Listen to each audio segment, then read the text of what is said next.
Bapak Ibu sekalian hadir pada saat untuk serta bersama PT Motekar Edukasi Indonesia dengan Latih untuk melaksanakan mengikuti training ini. Sebagaimana kita ketahui, PT Motekar Indonesia adalah sebuah institusi pendidikan vokasi yang bergerak di bidang training. Alhamdulillah kami di dalamnya ada tim-tim yang profesional di bidang training, kemudian berencana membuat sebuah pelatihan, institusi pelatihan para teman-teman kita berkumpul yang expert yang masing-masing, yang ada di industri, yang ada di lembaga-lembaga pemerintahan, yang bentar lagi mau retire, kemudian mereka akan men-sharing ilmunya selama mereka menjalani tugas, termasuk saya, Bapak Ibu. Jadi saya sebentar.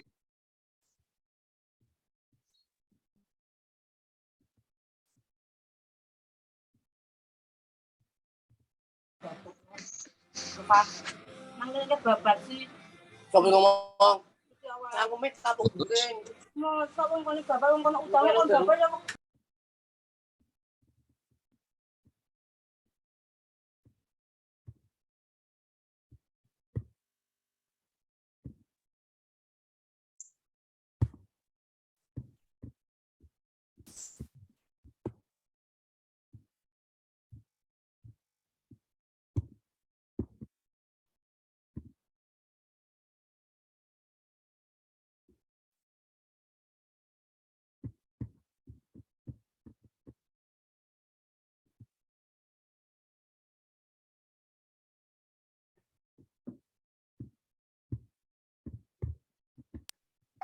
Mohon maaf, Bapak, tadi kena mute. Sekali lagi saya ucapkan terima kasih kepada Bapak Ibu sekalian yang saat ini hadir untuk mengikuti pelatihan Governance, Risk Management, and Compliance yang akan di webinar akan dipaparkan oleh Dr. Aristanti Widyaningsih, SPD MSI. Saya ucapkan terima kasih kepada Bapak sekalian yang mengikuti pelatihan ini, di mana PT Motekar Edukasi Indonesia sebagai pramakarsa untuk melaksanakan pelatihan ini. Sebelumnya saya mengucapkan selamat datang, kemudian mohon maaf kepada para peserta karena memang tidak diduga ternyata peminatnya cukup banyak. Ada beberapa kendala teknis yang dimana tadi ada sedikit permasalahan sehingga terkait bandwidth yang memang agak kesulitan karena pesertanya cukup membludak, Bapak Ibu sekalian. Oleh karena itu mohon maaf sekali lagi bagi peserta mungkin yang belum kebagian, mungkin nanti bisa melalui channel YouTube. Oke, karena waktu sudah menunjukkan 9:04, dengan ini training Governance, Risk Management, dan Compliance resmi saya buka. Demikian, silakan kepada Ibu Dr. Aristanti Widyaningsih, SPD MSI untuk menyampaikan paparannya. Demikian, Assalamualaikum warahmatullahi wabarakatuh. Oke, terima kasih kepada Bapak Yadi Ruslan, STMT, terkait dengan pembukaannya. Selanjutnya, sebelum materi disampaikan, saya akan menyampaikan dulu panduan teknis dan tata tertib webinar yang harus disepakati oleh para peserta. Jadi yang pertama, pastikan perangkat komputer, laptop, atau gadget Anda tersambung dengan internet. Selanjutnya, aplikasi yang digunakan ialah Zoom Cloud Meeting. Lalu selanjutnya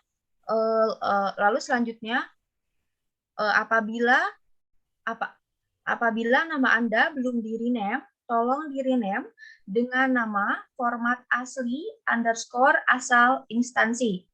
Selanjutnya, peserta dimohon tidak mengaktifkan fitur mikrofon. pada saat kegiatan webinar berlangsung. Ketika webinar berlangsung dan nanti akan ada di sesi pertanyaan, para peserta dapat memberikan pertanyaan kepada narasumber melewati chat Zoom maupun aplikasi Raise Hand. Nanti akan saya pilih beberapa pertanyaan dan 3 pertanyaan terbaik akan mendapatkan door prize. Selanjutnya, moderator memiliki hak penuh untuk mengatur kelas webinar. Bernama siapa? Selanjutnya, acara selanjutnya kepada Ibu Dr. Aristanti Widyaningsi, SPD MSI, dipersilahkan waktu dan tempatnya untuk memaparkan materi mengenai GRC. Mangga Ibu, dipersilahkan tempat dan waktunya. Baik, terima kasih Mbak Linda. Mbak Linda, Assalamualaikum warahmatullahi wabarakatuh. Waalaikumsalam warahmatullahi wabarakatuh. Waalaikumsalam warahmatullahi wabarakatuh. Selamat pagi semuanya, salam sehat, salam sejahtera selalu. Semoga kita Pagi, Bu. Allah Subhanahu wa taala. Apakah suara saya bisa terdengar dengan jelas? Bisa, Bu. Jelas, Bu. Jelas, Bu. Mbak Linda, saya nggak bisa ini. Saya screen ya, Bu, sebentar. Pakai yang device satu lagi.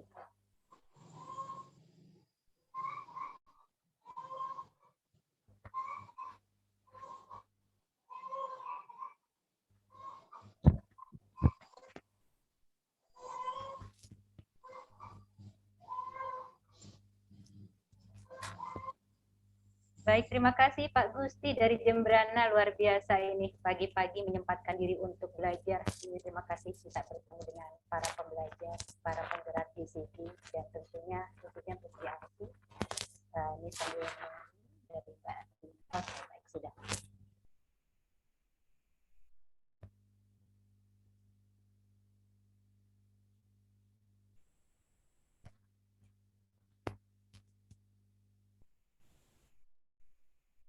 Sudah muncul di layar ya, Bapak Ibu semuanya. Baik, oke. Seperti yang tadi disampaikan oleh moderator, bahwa pada pagi hari ini saya diberikan kepercayaan oleh manajemen dan Motekar untuk membahas ataupun barangkali berdiskusi dengan teman-teman semua terkait governance, risk management, and compliance dalam waktu kurang lebih sekitar 1 jam ke depan, dan setelah itu nanti kita isi dengan diskusi.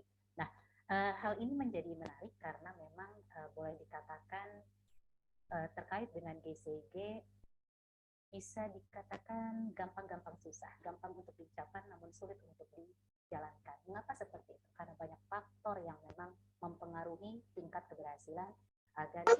Bu, suaranya terlalu pelan, Bu. Oh, oke. Sorry.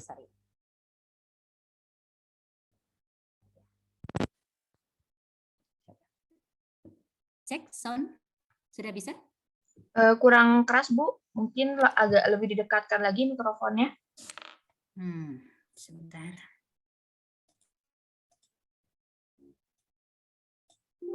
Ya, sekarang bagaimana, Mbak? Sudah jelas, Bu. Oke, baik. Mangga, Bu. Jelas banget. Oke, berarti saya harus membuka earphone saya. Ya, baik. Sebagaimana tadi saya sampaikan bahwa kalau misalkan kita berbicara tentang GRC, ini makhluk apa sih sebenarnya? Terus kemudian mengapa kita merasa bahwa kok kayaknya dengan governance nggak cukup ya? Kok kenapa ya? Kemudian muncul konsep risk management, compliance, lalu kemudian kenapa ketiga itu mesti digabungkan? Banyak pertanyaan pastinya muncul pada teman-teman semua. Kalau saya lihat dari partisipan di sini beragam. Ada yang dari BUMN, ada yang dari anak perusahaan BUMN, terus kemudian dari perusahaan swasta, pemerintahan, ada dari sekolah, kepala sekolah juga di sini bergabung ya, ada juga dari akademisi. Dan ketika kita bicara tentang GRC, maka kita akan melihat atau mendudukan ini sebagai sesuatu yang sebetulnya barangkali mesti kita luruskan dulu atau kita dudukkan bersama mindset kita dalam memandang GRC. Ya. Nah, oke. Ini saya mulai dengan sebuah renungan. Ada yang mengatakan bahwa orang yang baik sebetulnya nggak memerlukan hukum. untuk memberitahukan kepada mereka sebetulnya apa yang menjadi tanggung jawab mereka. Tetapi kalau misalkan orang memang pada dasarnya berperilaku tidak baik, dia akan selalu mencari jalan keluar dari aturan yang sudah ditetapkan. Ya, bahkan kemudian kita bisa melihat dari beberapa peristiwa yang terjadi di Jepang, banyak alasan mengapa kemudian perusahaan-perusahaan pada saat itu mengalami posisi underperform, terutama dari sisi finansial. Dari hasil riset ternyata menunjukkan bahwa masalah terbesar mereka terkait dengan corporate governance dan juga terkait dengan bootstrapping. Nah, ini adalah satu renungan yang barangkali tidak hanya kita lihat di luar, karena sebetulnya di dalam juga banyak, di dalam negeri juga banyak. Kita akan mulai dari latar belakang sekitar tahun 90-an, di mana ada dua masalah besar sebetulnya yang menyebabkan kemudian untuk pertama kalinya istilah governance itu mulai muncul. Kalau sekarang dengan pedoman baru yang dikeluarkan oleh KMKG tahun 2021 kemarin, itu kita menggunakan istilah governance, gitu ya. Nah, yang pertama karena krisis global yang berkepanjangan, pada saat itu meruntuhkan hampir banyak perusahaan-perusahaan raksasa di dunia. Apa yang menyebabkan itu terjadi? Berdasarkan hasil riset, kemudian bisa dikelompokkan bahwa faktor penyebab kegagalannya diantaranya karena ketidakmampuan BOD dan BOC dalam pengelolaan perusahaan, terkait dengan lack of integrity dan honesty. Nah, mungkin kita bisa melihat kalau di negara kita, gitu ya, salah satu unsur penilaian di dalam GCG itu adalah terkait dengan proses fit and proper test, ya, fit and proper test. Nah, hal ini menjadi masalah besar di negara kita. Mungkin ini juga menjadi pertanyaan publik, karena mengapa ya ketika seseorang menduduki BOC ataupun BOD, terkadang kita sering mempertanyakan kompetensinya, dan kemudian media memakan itu menjadi berita yang asik untuk kemudian digoreng, gitu ya. Nah, akibat dari tidak dijalankannya proses fit and proper test tersebut, bisa saja ini menjadi salah satu faktor mengapa kemudian BOD dan BOC dianggap tidak mampu dalam pengelolaan perusahaan. Kemudian yang kedua terkait dengan tata kelola perusahaan yang lemah, bad governance. Mungkin ini sedikit saya bercerita. Perjalanan governance di Indonesia itu tahun 99 KMKG didirikan, lalu kemudian ini menjadi lembaga independen yang diminta ataupun diminta lah oleh pemerintah sebagai lembaga yang bisa mengawal jalannya governance di negara kita. Dan kemudian dalam perjalanannya saya langsung ambil saja regulasi atau pedoman yang dikeluarkan oleh KMKG untuk corporate itu pertama kali tahun 2006. Nah, terus kemudian untuk publik atau pedoman good public governance itu dikeluarkan tahun 2008. Nah, perjalanannya sendiri kemudian dikeluarkan semacam petunjuk teknis untuk bagaimana mengukur keberhasilan implementasi GCG di suatu perusahaan. Justru itu keluarnya di tahun 2012 atau ada Per 01 2011 tentang kewajiban bagi BUMN untuk menerapkan good corporate governance. Lalu kemudian ada alat ukur SK 16 tahun 2012 yang digunakan oleh BUMN untuk nantinya mengukur sejauh mana implementasi GCG dilaksanakan di perusahaan tersebut. Cukup jauh perjalanannya. Kemudian bagaimana halnya dengan ranah sektor publik, di mana pedoman itu sendiri dikeluarkan tahun 2008, yang hingga saat ini belum ada satupun petunjuk teknis yang bisa digunakan oleh sektor publik untuk mengukur apakah memang public governance yang mereka laksanakan itu berjalan dengan baik atau tidak. Jangankan melaksanakan, karena petunjuknya saja belum ada, atau pedoman teknisnya saja belum ada, gitu ya. Nah, itu yang kita lihat di sini permasalahan besar di negara kita. Baru kemudian dengan kepengurusan KMKG yang baru, kemudian diluncurkanlah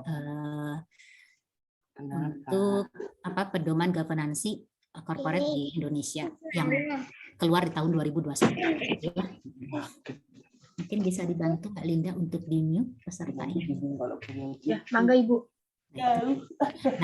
Nah, terus ini yang menjadi permasalahan barangkali ya.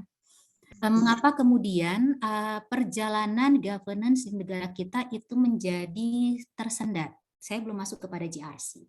ini menjadi tersendat. Kalau kita lihat dari indeksnya, kita sebetulnya meningkat. Namun jika kita bandingkan dengan negara lain, khususnya di negara ASEAN saja, mereka dalam posisi meningkat tetapi berlari. Berbeda ya dengan kita meningkat tetapi sepertinya hanya berjalan gitu ya. Nah, salah satunya adalah ketika KNKG waktu itu melakukan studi banding ke luar gitu ya. Nah, di bawah kalau nggak salah dengan kerjasama dengan World Bank gitu ya. Nah, terus kemudian mendapatkan informasi bahwa ternyata contoh di Thailand saja terkait dengan fit and proper test direksi dan itu salah satu persyaratan administrasi yang melekat adalah bahwa calon BOD dan BOC itu harus tersertifikasi governance. Nah, ini yang berbeda dengan negara kita. Itu tidak ada persyaratan yang melekat. Nah, sehingga dari awal pastikan bahwa setiap calon yang nanti mengikuti proses fit and proper test itu memiliki kompetensi terkait dengan governance. Itu yang membedakan. Nah, terus kemudian apalagi nih yang menyebabkan kemudian seolah-olah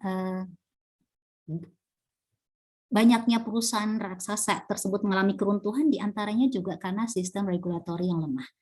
Seperti halnya di kita, itu juga terjadi karena memang, terutama di sektor publik, karena memang regulasi yang masih sangat sedikit terkait tentang governance. Hilangnya kepercayaan publik, itu jelas otomatis kita bisa melihat, contoh mungkin ada beberapa perusahaan BUMN yang luar biasa, skor GCG-nya semua di atas 95%, tapi kemudian ada berita bad governance yang melanda perusahaan tersebut, dan seketika menyebabkan nilai saham menjadi turun. Itu terjadi di Indonesia. Nah, terus praktek-praktek kecurangan manajemen, fraud. Banyak sekali informasi-informasi yang kita dengar terkait dengan OTT yang dilakukan baik oleh BUMN ataupun BUMS, terus kemudian juga oleh pemerintah pusat maupun pemerintah daerah. Ini menggambarkan bahwa praktek itu masih sering kita temukan. Ketidakterbukaan manajemen terutama bagi perusahaan publik, masalah besar ini karena memang tidak semua informasi itu disajikan kepada publik karena setiap perusahaan memiliki pedoman pengendalian informasi dan mereka merasa bahwa informasi tidak untuk diperlihatkan kepada publik. Nanti bahkan saya akan bercerita mengenai hal ini. Dan kemudian masih banyak lagi ya. Tetapi yang barangkali menjadi catatan penting adalah krisis moral dari para pengelola itu sendiri, pengelola perusahaan terutama BOD dan BOC. Praktek suap, korupsi, gratifikasi, mendahului kepentingan pribadi di atas kepentingan perusahaan ataupun organisasi. Dishonesty itu menjadi temuan-temuan yang ternyata hasil riset jelas-jelas memperlihatkan mengapa kemudian governance di Indonesia itu seperti berjalan di tempat. Ya. Nah, mungkin bagi teman-teman yang latar belakangnya akuntansi, pernah mendengarkan cerita ini atau yang dari ekonomi pernah mendengarkan informasi ataupun ya berita lah tentang Enron, sebuah perusahaan besar energi raksasa di USA, waktu itu omsetnya sampai 100 miliar, bahkan tercatat sebagai perusahaan terkaya versi majalah Fortune, masuk 500 besar. Harga saham saat itu meroket, tiba-tiba kemudian hanya dalam hitungan bulan mereka mengumumkan kepada publik bahwa perusahaan mereka dalam keadaan bankrupt. Apa yang terjadi sebetulnya? Sangat mengejutkan pada saat itu karena pada tahun 2001 untuk pertama kalinya kemudian Enron mengumumkan kepada publik bahwa mereka mengalami kerugian ratusan juta. Sayangnya sebelumnya mereka mengakui keuntungan, jadi pada saat itu mereka mengakui keuntungan yang mereka dapatkan itu sebetulnya adalah fiktif. Dan sayangnya ketika perusahaan dalam keadaan rugi, malah perusahaan melakukan aksi buyback, meminta kepada karyawan untuk membeli kembali sahamnya, tetapi tidak diinformasikan secara transparan bahwa itu dilakukan adalah untuk menutupi kerugian. Tidak perlu menunggu waktu yang cukup lama, nilai saham yang tadinya 90, kemudian turun menjadi 0. Itu Enron. Lalu kemudian kasus yang terjadi pada Lehman Brothers. Ini sebuah perusahaan jasa keuangan global yang bergerak di bidang bank investasi, perdagangan saham. Pada tanggal 15 September ternyata dinyatakan bangkrut. Bahkan kebangkrutan Lehman ini menjadi atau kita kenal dengan peristiwa subprime mortgage ya, yang melanda perekonomian Amerika Serikat sampai ke kita pun berpengaruh pada saat itu. Ternyata apa yang terjadi? Karena memang Lehman Brothers sendiri ketika menyampaikan informasi mengenai tingkat kesehatan keuangannya itu tidak transparan. Ternyata setelah dilakukan investigasi, kewajiban yang dimiliki oleh perusahaan tersebut jauh lebih besar dibandingkan nilai asetnya. Kan kalau orang akuntansi tahu ya, persamaan dasar akuntansi harta sama dengan utang tambah modal. Jadi ya jangan sampai itu posisi utang lebih besar daripada aset begitu. Tapi itu yang terjadi. Bukti-bukti ini menunjukkan bahwa Lehman Brothers mengabaikan prinsip-prinsip good corporate governance ya. Nah, tentunya kita lihat banyak peristiwa yang sebetulnya menarik untuk kita kaji, tetapi nggak usah keluar, kita langsung masuk deh. Kalau di Indonesia sendiri sebetulnya seperti apa?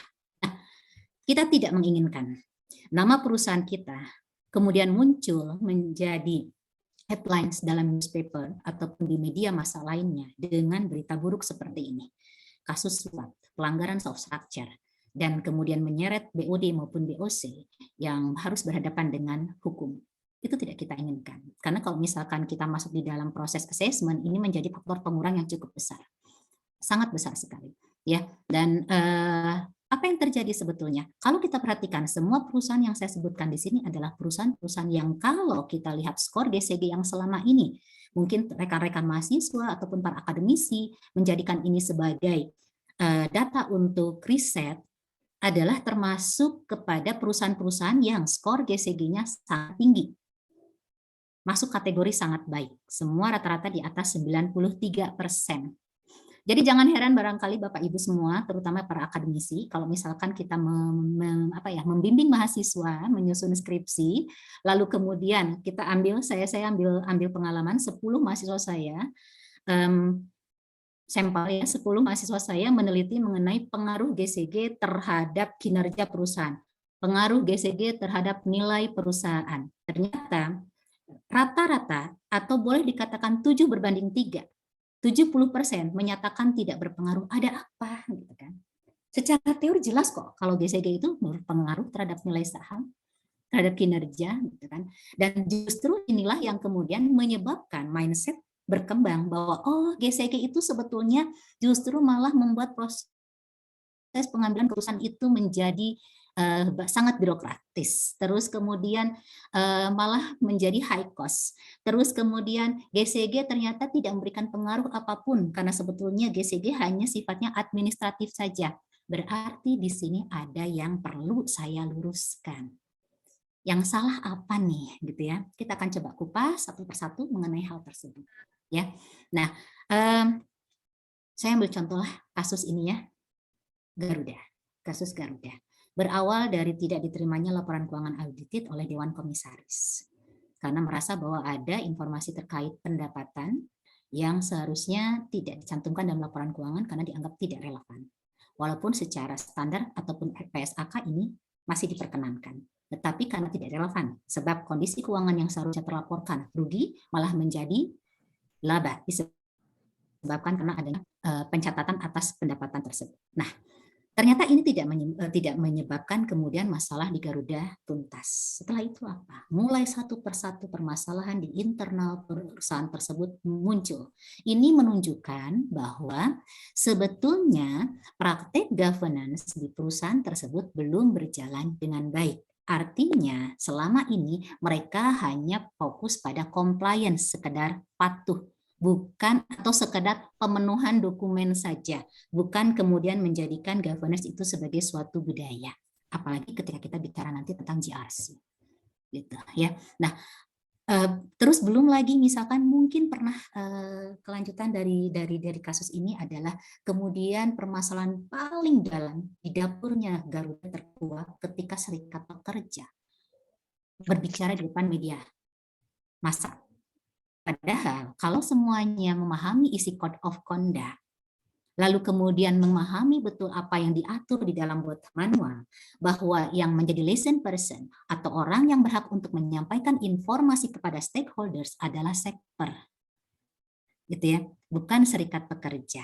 Nah, berarti kan ini ada yang barangkali perlu diluruskan gitu ya, perlu dibenahi. Nah, ini salah satu atau contoh mengenai sebetulnya governance itu apa sih gitu ya. Governance itu apa? Yang bukan hanya sekedar angka. Nah, permasalahan di negara kita itu adalah GCG, risk management, itu dijadikan sebagai KPI. KPI-nya direksi, tapi kemudian sudah keluar kalau tidak salah di Permen BUMN tahun 2020 bahwa untuk GCG tidak lagi menjadi KPI direksi. Apa kemudian dampak ketika skor GCG dijadikan KPI direksi? Kita bisa melihat di sini hasil pengamatan dan observasi yang saya lakukan di beberapa perusahaan adalah menunjukkan karena KPI itu kan menjadi salah satu indikator untuk menentukan tantim bagi BOD dan BOC. Berarti kalau misalkan KPI itu tidak tercapai, maka otomatis akan berpengaruh terhadap tantim yang diperoleh. Nah sekarang, ketika kemudian kondisi tidak memungkinkan bahwa KPI daripada GCG itu tercapai, karena memang katakanlah dalam implementasinya terjadi penurunan kualitas, lalu ada upaya dari pihak BOD maupun BOC mendesak pada asesor misalkan ya, agar skornya dinaikkan supaya KPI-nya naik. Nah itu. Upaya-upaya itu masih sering ditemukan. Ini yang menyebabkan kemudian GCG tidak pernah bisa menjadi sebuah alat yang kemudian menjadikan sebagai suatu budaya di dalam suatu perusahaan yang bisa terinternalisasi dalam perilaku insan perusahaan. Itu nggak bisa. Karena yang dikejar adalah skor, yang dikejar adalah kuantitatifnya. Dan akhirnya apa? Kepuk dengan bagaimana pemenuhan dokumen setiap akhir tahun karena sistem tidak dibangun. Ini salah kaprah yang terjadi di negara kita. Tapi barangkali ini perlu saya sampaikan karena konsep daripada governance itu sendiri mungkin ada yang barangkali belum memahami ini. Kalau kita berbicara tentang proses governance sendiri, sebetulnya kan ini berangkat dari teori agensi ya, di mana dalam hal ini pemegang saham sebagai prinsipal itu memberikan amanah atau kepada direksi sebagai agent untuk bisa mengelola perusahaan. Amanah yang disampaikan pemegang saham kepada direksi tertuang diantaranya dalam anggaran dasar, RJPP, RKAP. Nah, terus kemudian, karena memang pada dasarnya adalah sifat manusia itu memiliki sifat opportunities ya, mengambil kesempatan dari peluang yang ada asymmetric information muncul di sana sehingga kemudian pemegang saham merasa bahwa untuk bisa meminimalkan asymmetric information itu perlu adanya aspek pengawasan sehingga kemudian ditunjuklah dewan komisaris, diangkat dewan komisaris untuk mengawasi apa yang menjadi kinerja daripada direksi. Tugas daripada Dewan Komisaris adalah mengawasi, memberikan nasihat, termasuk juga menilai kinerja. Direksi sendiri melakukan proses manajemen melalui planning, organizing, activating, dan controlling, serta menetapkan strategi. Untuk apa? Untuk bisa memenuhi apa yang menjadi kontrak manajemen yang tertuang dalam RJPP, terutama dalam RKAP. Jadi kontrak manajemennya, KPI-nya kan adanya di RKAP nih. Begitu. Nanti kemudian baik direksi maupun dekom maka mereka perlu menyampaikan laporan pertanggungjawaban kepada pemegang saham. Dalam prakteknya ternyata banyak sekali peran dewan komisaris yang kemudian tidak optimal ketika membuat laporan pengawasan, terutama mungkin kalau yang TBK karena memang aturannya jelas ya, dalam PUJK-nya juga ketat. Nah, itu ya otomatis proses disclosure yang tercantum, yang tertuang di dalam annual report itu rata-rata ya tidak menjadi masalah, tetapi bagi perusahaan pada umumnya, terutama yang memang bukan perusahaan terbuka, nah ini banyak permasalahan terkait dengan laporan pertanggungjawaban yang disampaikan kepada pemegang saham. Ya, salah satunya adalah bahwa Dewan Komisaris juga harus menyampaikan mengenai laporan kinerja individu daripada masing-masing Dewan Komisaris. Jadi di internal Dewan Komisaris harus ada indikator laporan kinerja. Hal yang sama juga untuk direksi, tidak hanya kolegal tetapi juga kinerja direksi secara individual itu juga disampaikan kepada pemegang saham, gitu ya. Nah ini adalah proses governance. Oke. Nah kemudian kita lihat bersama. Nah ini barangkali yang perlu dipahami bersama.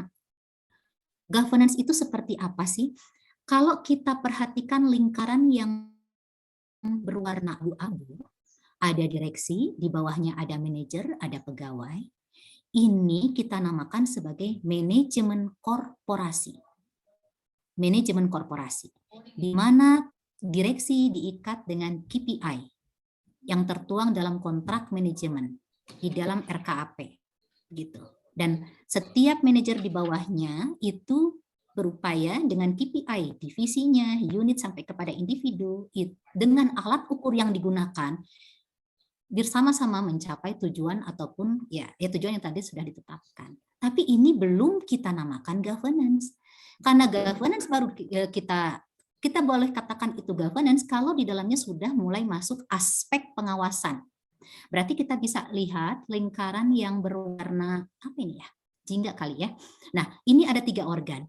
Ada direksi, ada dekom, ada pemegang saham. Nah, ketiga organ inilah yang kita sebut dengan hubungan ketiga ini kita sebut dengan corporate governance, tapi dalam arti sempit. Dalam arti sempit.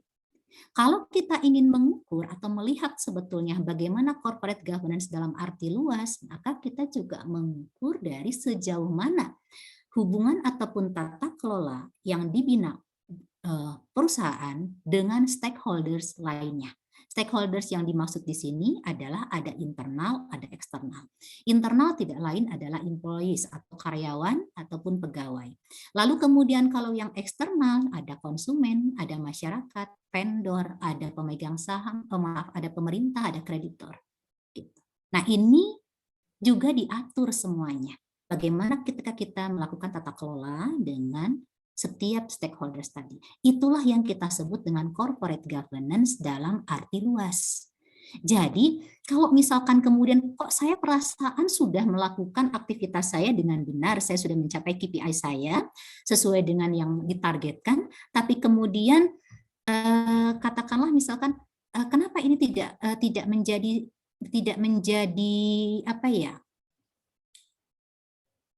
Faktor pendukung ataupun pendorong sehingga implementasi GCG itu menjadi baik. Tidak bisa karena ada faktor ini, ada dekom. Dekomnya berperan atau tidak? Gitu.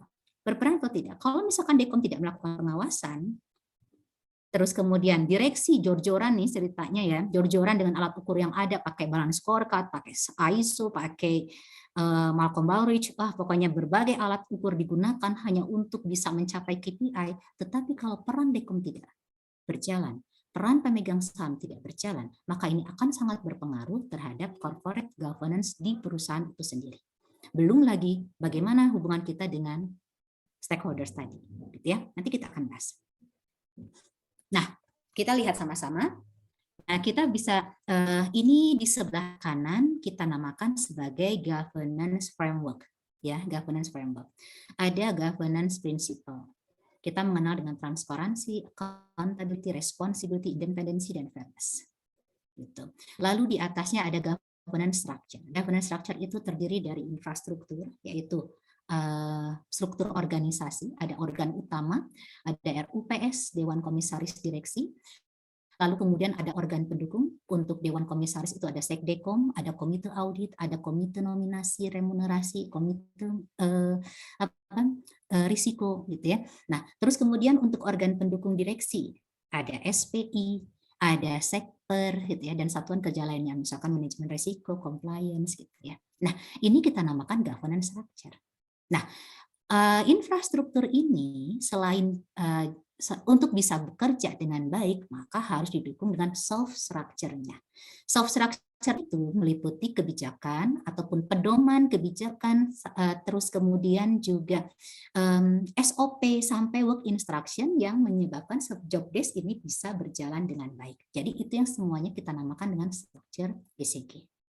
Nah, lalu kemudian di atas ada yang kita namakan proses. Kalau governance process itu kita melihat dari sisi pelaksanaannya. Nah, dalam pelaksanaannya seperti apa sih, gitu ya? Nah, sebetulnya kalau saya ambil contoh ya. Ini saya ambil contoh menggunakan SK16 bahwa ada 5 aspek yang diukur nih. Ada komitmennya, ada aspek pemegang saham, aspek dewan komisaris, aspek direksi, mengukur dari mulai pedoman yang dibangun, perencanaannya, pelaksanaan sampai tahap evaluasinya, sampai kepada bagaimana perusahaan mendisclose informasi di dalam website dan juga dalam annual report. Ini yang kita namakan dengan governance process. Pelaksanaan ini didukung dengan regulasi, best practice, dan infrastruktur tentu saja. Yang sekarang kita lihat adalah mana yang sebetulnya dinilai. Nah, penilaian governance terjadi pada 2 hal ini, di governance structure dan governance process. Nah, penilaian ini sebetulnya dilakukan karena kita ingin mengevaluasi apakah yang sudah kita lakukan, kita implementasikan itu sudah sesuai tidak. Ada nggak sih area of improvement yang mesti kita perbaiki, kemudian bisa kita tindak lanjuti, sehingga ada selalu upaya continuous improvement yang bisa kita lakukan untuk perbaikan yang berkelanjutan, misalkan ya. Nah, terus kemudian yang sering saya jadi pertanyaan itu adalah saya masih banyak menemukan kasus di mana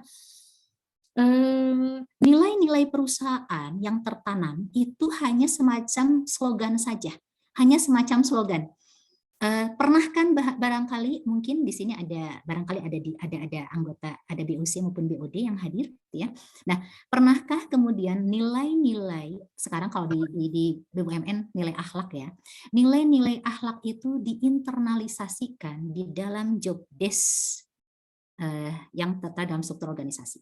Pernah tidak? Dan kemudian juga terinternalisasi dengan governance principle.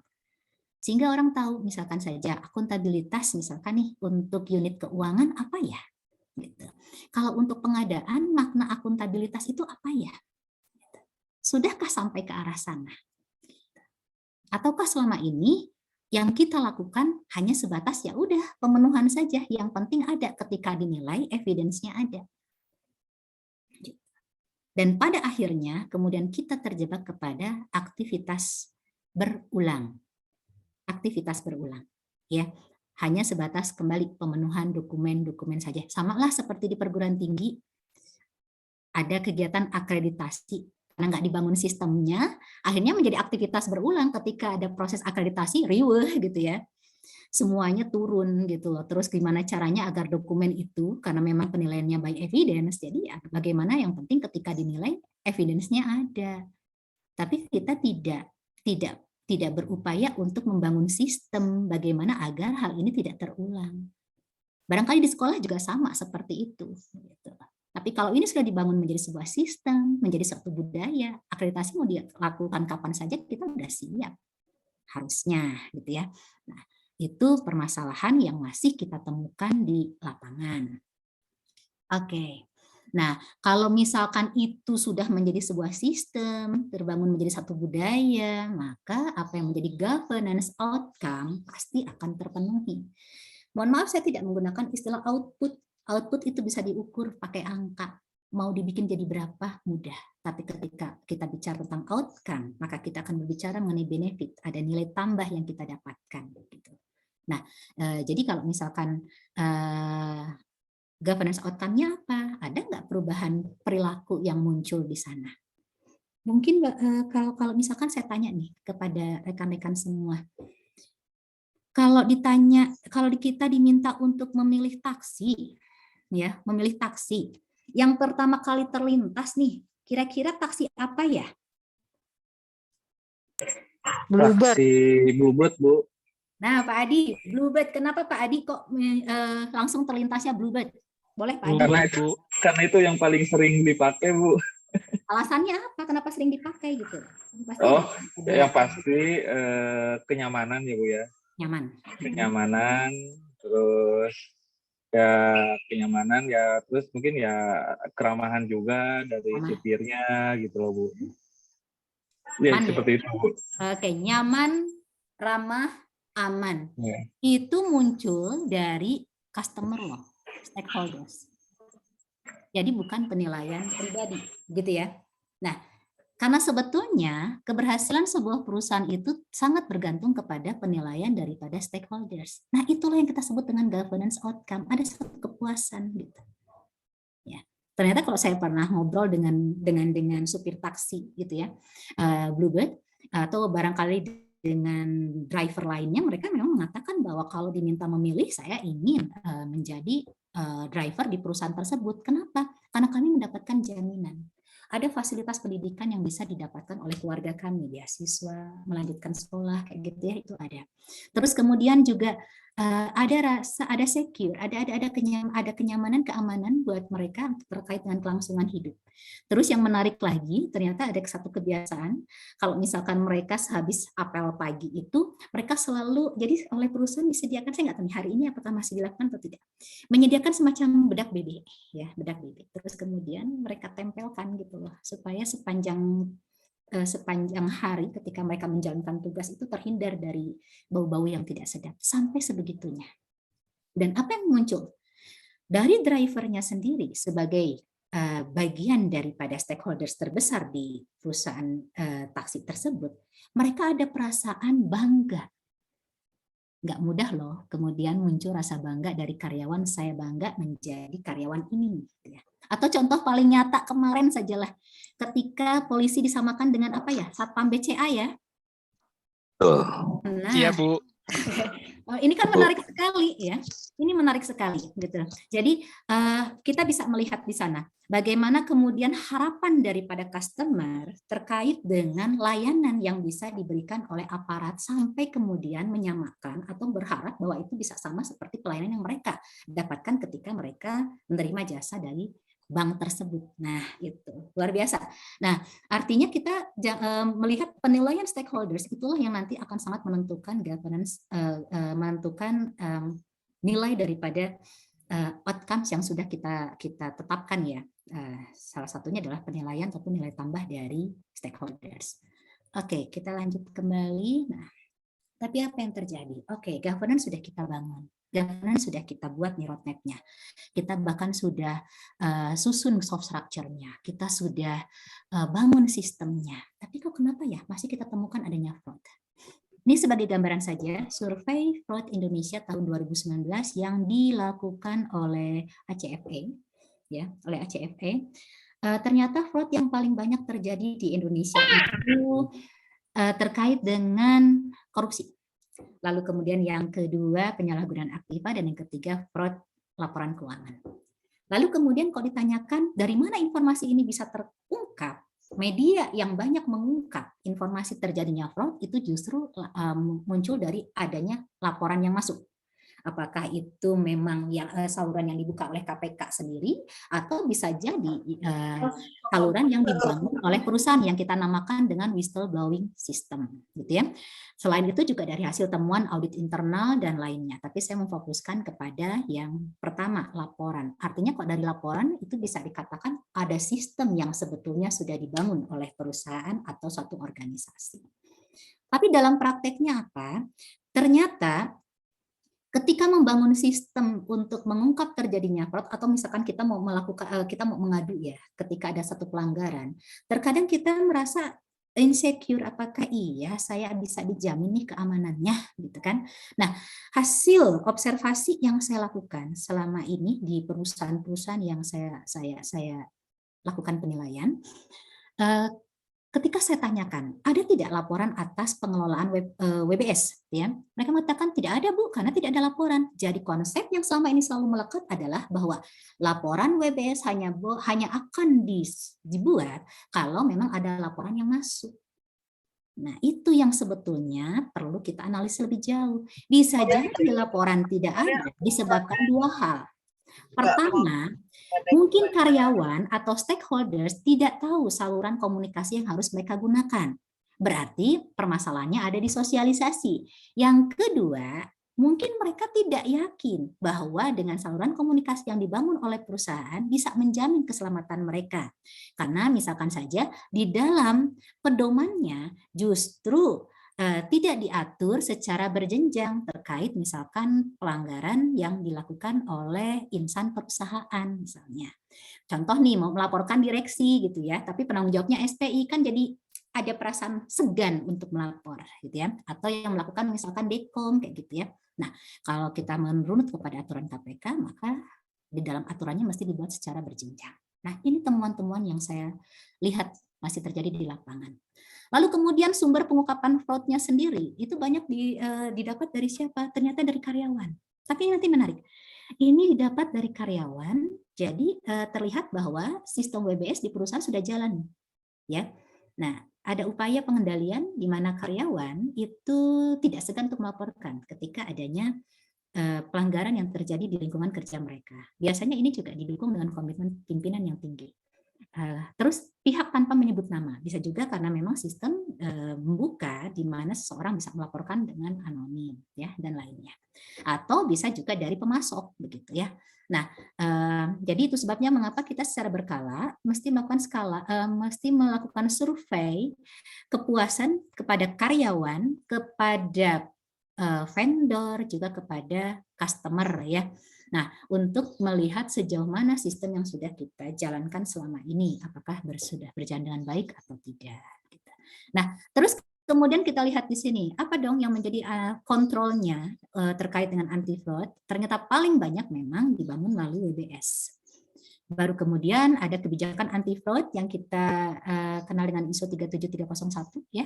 Nah, terus kemudian ada monitoring analisis data secara proaktif, tetapi kita lihat secara data statistik ternyata banyak sekali bahwa sejauh ini alat pengendalian untuk anti fraud itu efektif melalui WBS gitu ya.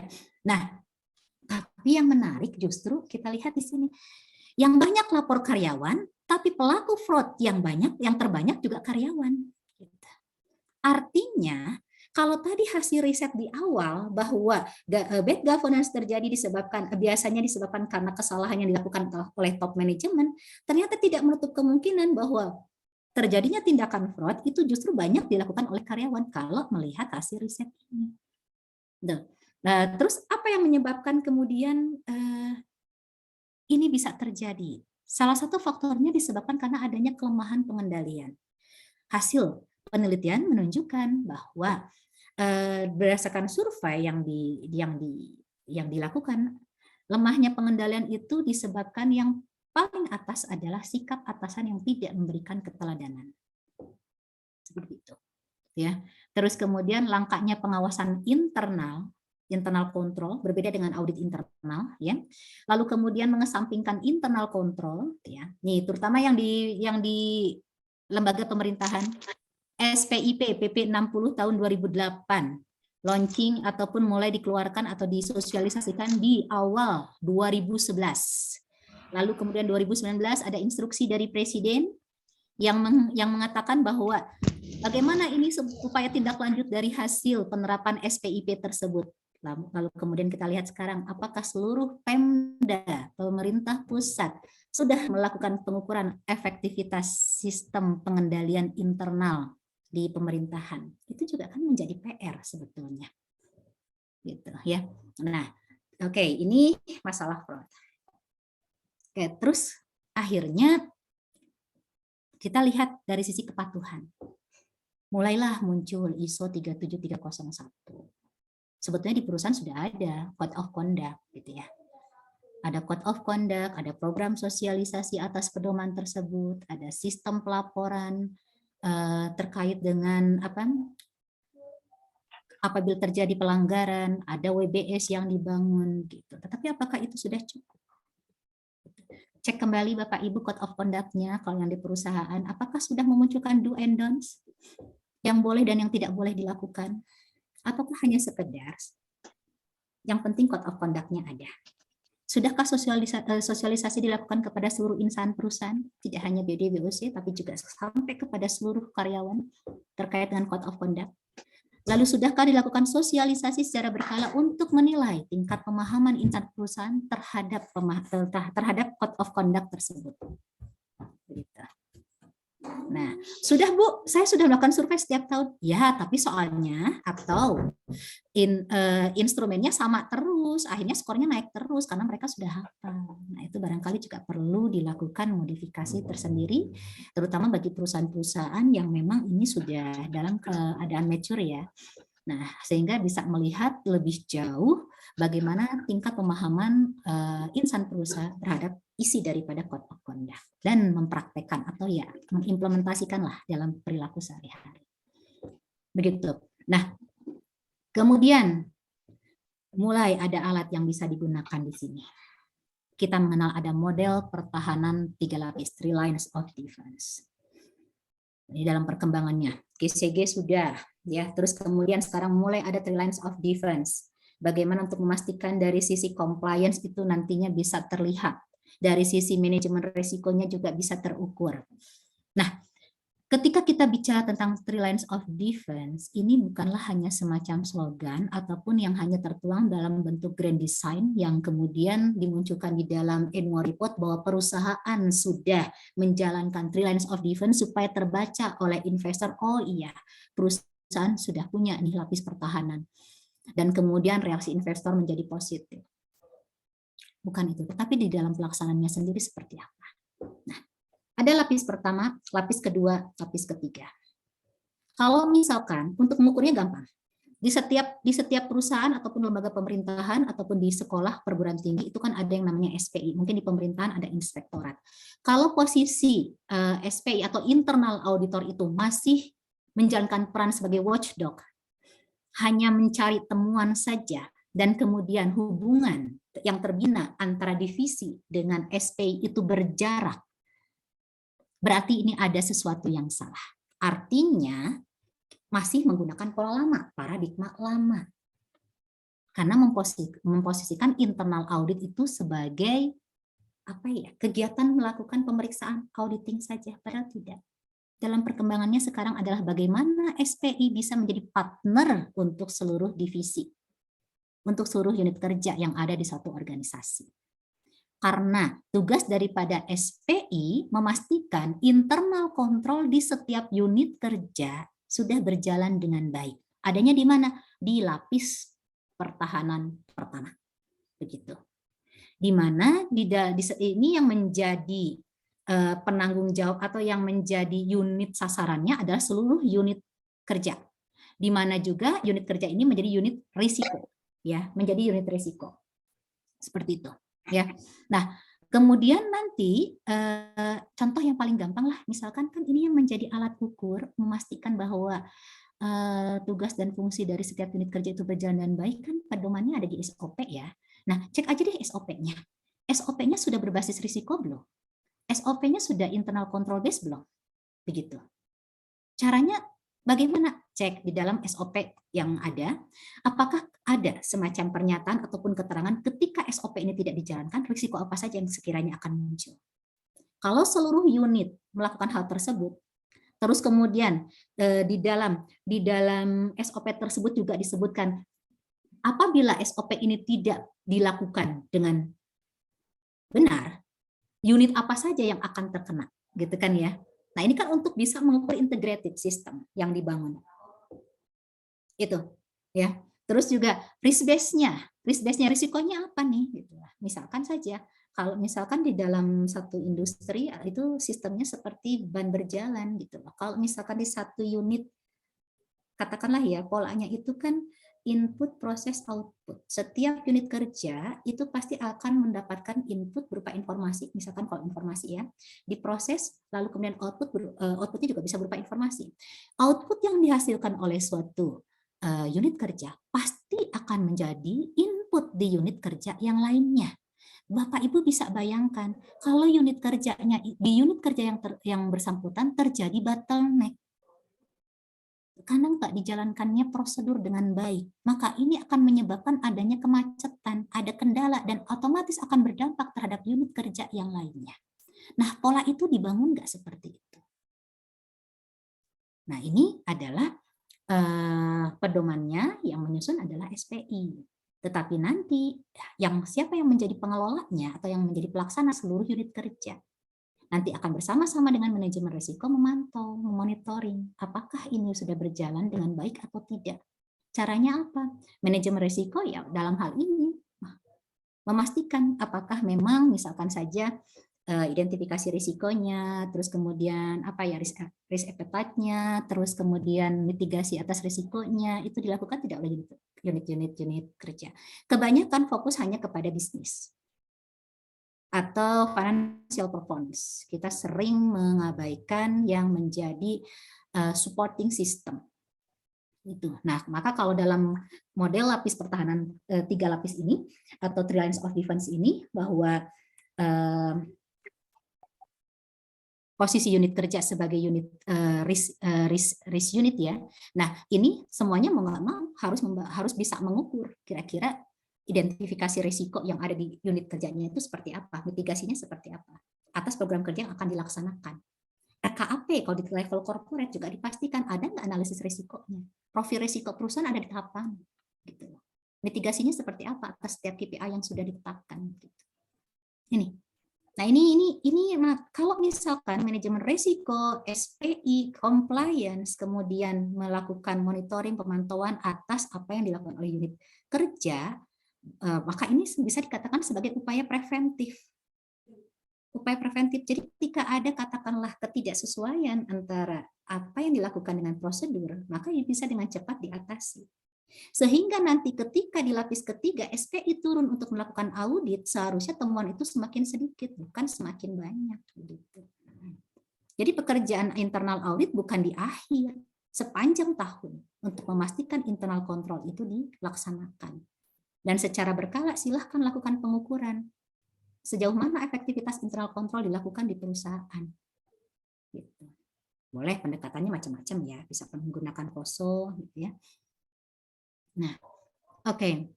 Nah, terus sekarang kalau kita bicara tentang tata kelola risiko. Tata kelola risiko selama ini kita mengacu kepada ISO 31000 ya.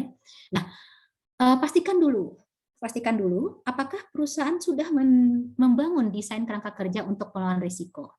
Caranya silahkan pahami organisasi dan konteksnya, pelajari apa yang menjadi profil perusahaan, lalu kemudian pastikan ada komitmen terutama bagi pimpinan risiko. Siapa yang menjadi pimpinan risiko sini? Direksi dan Deko. Ya, menjadi pimpinan risiko. Lalu kemudian memastikan penetapan peran, kewenangan, tanggung jawab dan akuntabilitas daripada organisasi. Ya. Terus kemudian bagaimana alokasi sumber daya yang dilakukan oleh perusahaan, penyiapan saluran untuk komunikasi dan konsultansinya. Ini semuanya merupakan kerangka kerja yang perlu disiapkan ketika kita mau membangun tata kelola risiko. Nah, lalu kemudian ditambah dengan aktivitas yang ada di sebelah kanan. Ketika kita menentukan ruang lingkup manajemen risiko kita tentukan jenis risikonya. Mana yang termasuk risiko yang tinggi, risiko sedang, risiko rendah, mana risiko yang akan kita kelola gitu ya. Mana risiko yang sekiranya perlu kita hindari. Nah itu. Terus kira-kira siapa pihak yang akan dilibatkan? Teknik, model dan form yang akan kita gunakan. Prosedurnya bagaimana, dan nanti jangan lupa laporannya gitu ya, luarannya. Nah itu kan harus disampaikan kalau laporan manajemen risiko itu kan harus sampai kepada Dekom ya, kepada Dekom. Jadi nggak cuma disampaikan kepada direksi saja. Lalu kemudian kita juga perlu melihat konteks baik dari internal maupun di eksternal lingkungan perusahaan, karena keberadaan perusahaan tidak bisa terlepas dari kedua lingkungan itu.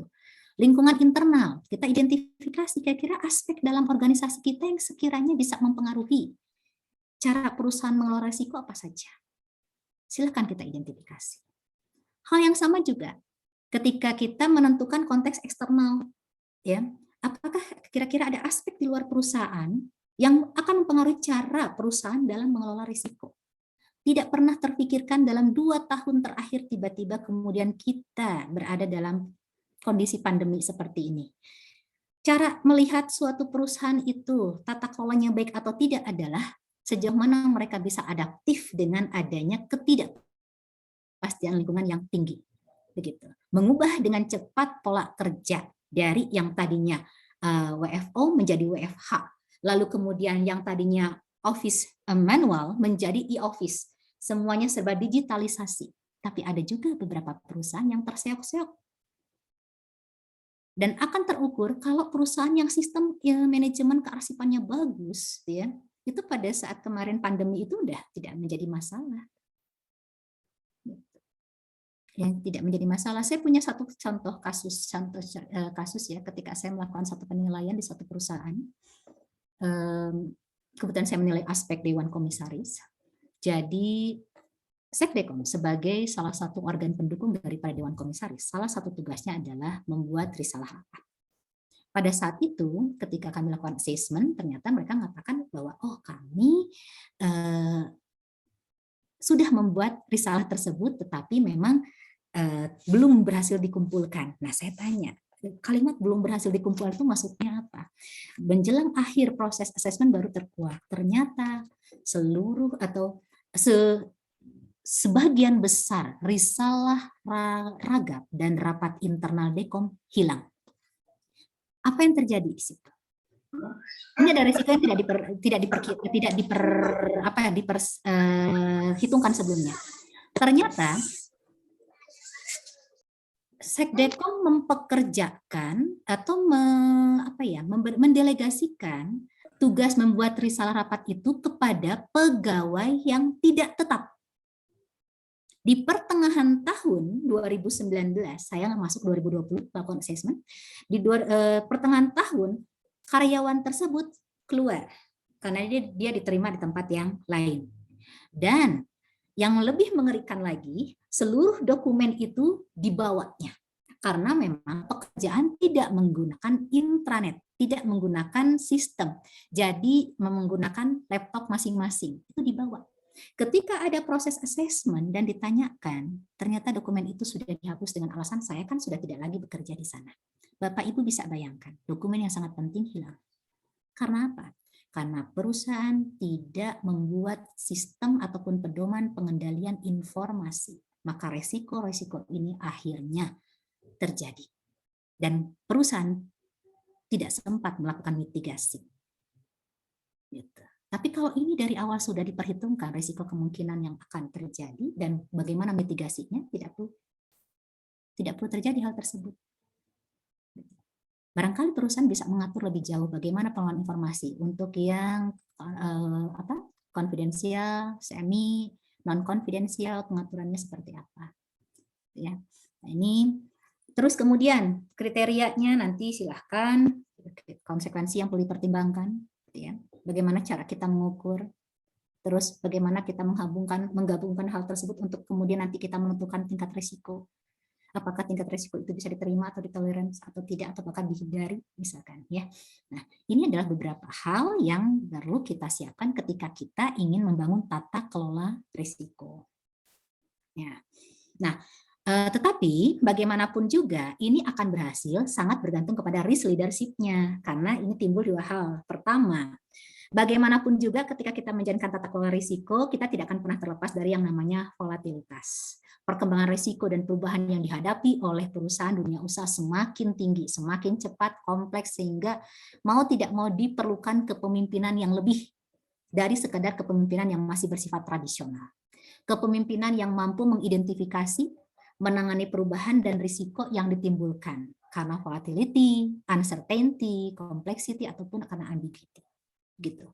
Nah, hal yang kedua, mulai dengan memunculkan budaya sadar risiko. Nah, tadi budaya sadar risiko itu dilakukan oleh teman-teman di unit manajemen risiko ketika melakukan sosialisasi kepada seluruh unit kerja.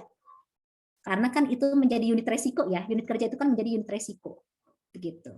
Dan itu sosialisasinya pun harus komprehensif, nggak cuma sekedar penyampaian, kita taruh di dashboard, di mana kita meyakini bahwa, atau kita blast nih ke email, karena kita meyakini bahwa seluruh insan perusahaan pasti membaca, belum tentu Bapak Ibu. Jangan-jangan mereka nggak pernah baca, makanya kita lakukan survei di sana. Mereka paham nggak? Ketika kita sudah lakukan sosialisasi, kita lakukan survei. Mereka paham nggak? Dari sanalah kita nanti bisa mengetahui kira-kira hal apa yang perlu kita lakukan pendampingan. Nah, itu peran daripada lapis kedua. Gitu. Lapis kedua yang untuk memastikan sadar risiko terbentuk di lapis pertama. Oke, nah manajemen risiko sudah dibangun. Terus kemudian GCG-nya juga sistemnya udah bagus. Saya temukan kasus itu. Mereka terdiri dari SDM-SDM yang luar biasa. Setiap divisi bersaing untuk bisa memberikan KPI, pencapaian KPI terbaiknya yang bisa mereka sampaikan kepada pimpinannya langsung. Tapi apa yang terjadi? Ternyata muncul silo mentality. Keengganan berbagi informasi dengan karyawan dari divisi yang berbeda di perusahaan yang sama. Semua orang berlomba memberikan hasil yang terbaik, tetapi mereka merasa bahwa informasi ini adalah milik divisi kami dan bukan untuk share ke divisi yang lain. Akhirnya apa? Ketika direksi membutuhkan informasi untuk proses pengambilan keputusan yang harus dilakukan dengan cepat, ini tidak bisa. Tidak bisa dilakukan dengan cepat. Jadi akhirnya perusahaan tersebut membuat sebuah sistem, ada dashboard ya, ada semacam sistem pengambilan keputusan di sana, sehingga proses-proses pengambilan keputusan itu bisa berjalan dengan cepat. Saya ambil contohnya begini. Salah satu klausul di dalam proses penilaian mekanisme pengambilan keputusan adalah ketika ada usulan aksi korporasi yang disampaikan oleh divisi satu level di bawah direksi, katakanlah disampaikan kepada direksi. Nah, Bisa kita bayangkan kalau sistem itu nggak dibangun. Pokoknya setiap usulan yang muncul di meja langsung dibahas. Tapi kemudian berulang-berulang karena informasi yang tersaji di dalam usulan itu nggak lengkap. Padahal bot manualnya menyatakan setiap usulan yang masuk itu harus disertakan dengan studi kelayakan bisnis, kajian resiko, dan kajian legal. Baru kemudian bisa dibahas di dalam rapat direksi. Nah, sistem itu akhirnya dibangun oleh sektor. Sektor jadi punya semacam dashboard untuk bisa melihat alarm. Oh iya, kalau misalkan ada usulan yang masuk masih warna kuning, artinya ada persyaratan yang belum lengkap.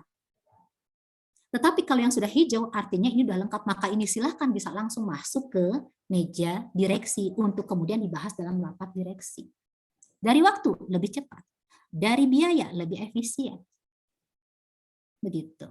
Dan kemudian ketika itu usulan harus masuk ke Dewan Komisaris pun tidak akan berulang-ulang. Maaf Ibu, mengingatkan waktu untuk pemaparan materi kurang lebih 5 menit lagi. Oh siap Mbak Linda, makasih. Ya. Nah, dan Dewan Komisaris juga tidak harus mengingatkan berkali-kali mengembalikan untuk diperbaiki. Nah, sebetulnya pertanyaannya adalah apa yang menyebabkan kemudian proses pengambilan keputusan itu lambat karena sistem yang kita bangun tidak mengatur hal tersebut, gitu ya. Nah, ini dampak dari silo mentality. Gitu. Mereka hanya peduli dengan kesuksesan mereka. Informasi jadi nggak akurat, pekerjaannya jadi tidak efisien. Gitu. Pengambilan keputusan pun berjalan lambat. Gitu ya. Nah, sekarang kalau kita lihat dari GRC, tingkat maturitas GRC, ini hasil survei juga menyebutkan. Ternyata penerapan GRC di Indonesia itu yang sudah terintegrasi dalam proses dan teknologinya itu hanya 14%. Masih silo 23%. Dan sisanya itu masih belum memiliki tingkat maturitas GRC yang memadai. Nah, kita bisa bayangkan, governance diukur pakai alat ukur tersendiri. Assurance diukur pakai alat ukur tersendiri. Performance pakai balance scorecard, risk pakai ISO 31000, pakai compliance pakai ISO 37301. Wah, kemudian ada penilaian, sibuk semuanya. Padahal kalau kita integrasikan tidak akan menjadi suatu pekerjaan yang akhirnya terjebak kepada administrasi. Nah ini implementasinya. Bahwa GRC ini adalah bagaimana kita mengubah silo organization menjadi agile organization yang tanggap cepat, lean management gitu ya. Karena manfaatnya kita bisa menghasilkan kualitas informasi yang lebih memadai, pelaksanaan proses kerja juga menjadi lebih optimal, efisiensi cost jelas, juga proses juga efisiensi, dan tentu yang diharapkan adalah adanya peningkatan reputasi akibat pengelolaan risiko yang memadai. Apa dong prasyaratnya? Tetap, tone from the top, dukungan semua pemangku kepentingan. Lakukan pemetaan kondisi yang ada dalam batasan eksternal dan internal. Lalu kemudian, tentukan prioritas risiko utama dan target kinerja. Dan pastikan sebetulnya sasaran organisasi itu sudah clear, sudah jelas atau belum. Dan kita pastikan GRC bukan berbicara tentang 3 komponen, 3 divisi, governance, risk, compliance, tidak. Meliputi divisi-divisi ini. Jadi mindset bahwa GRC hanya meliputi 3 divisi saja, itu barangkali harus sudah mulai dilebur, sudah mulai dihilangkan, karena bagaimanapun juga efektivitas keberhasilan GRC sangat bergantung kepada divisi yang lainnya juga. Nah ini ya model keunggulan GRC yang bisa kita terapkan. Ada proses pembelajaran, ada adaptif, inovatif, kesinambungan, kontinuitas. Ini seperti VDCA ya, kalau di dalam proses industri itu menjadi sebuah aktivitas yang berulang. Gitu. Ada kemampuan belajar berkelanjutan, bagaimana kita kemudian bisa mampu beradaptasi dengan cepat, gitu ya. Atau kita bisa lakukan model anatomi kapabilitas GRC. Ada proses pembelajaran juga di sini, learn, perform, review, gitu. Dan ini kembali menjadi aktivitas yang berulang. Ya, polanya sama seperti tadi.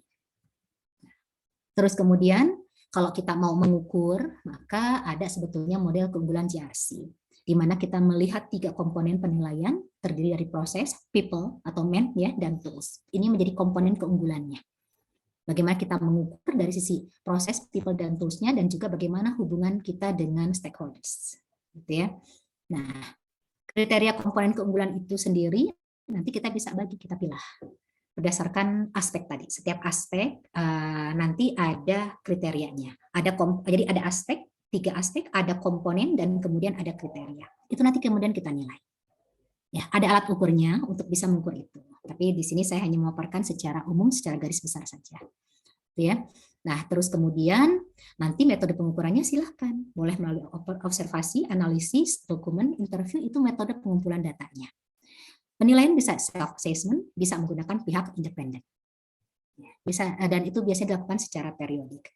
Nanti nilai dari hasil pengukuran GRC tersebut untuk mengukur tingkat maturitas itu ada 5 tingkatan maturitas. Kalau skornya di bawah 1,5 maka ini masih dalam kategori inisial. 1,5 sampai 2,5 silut.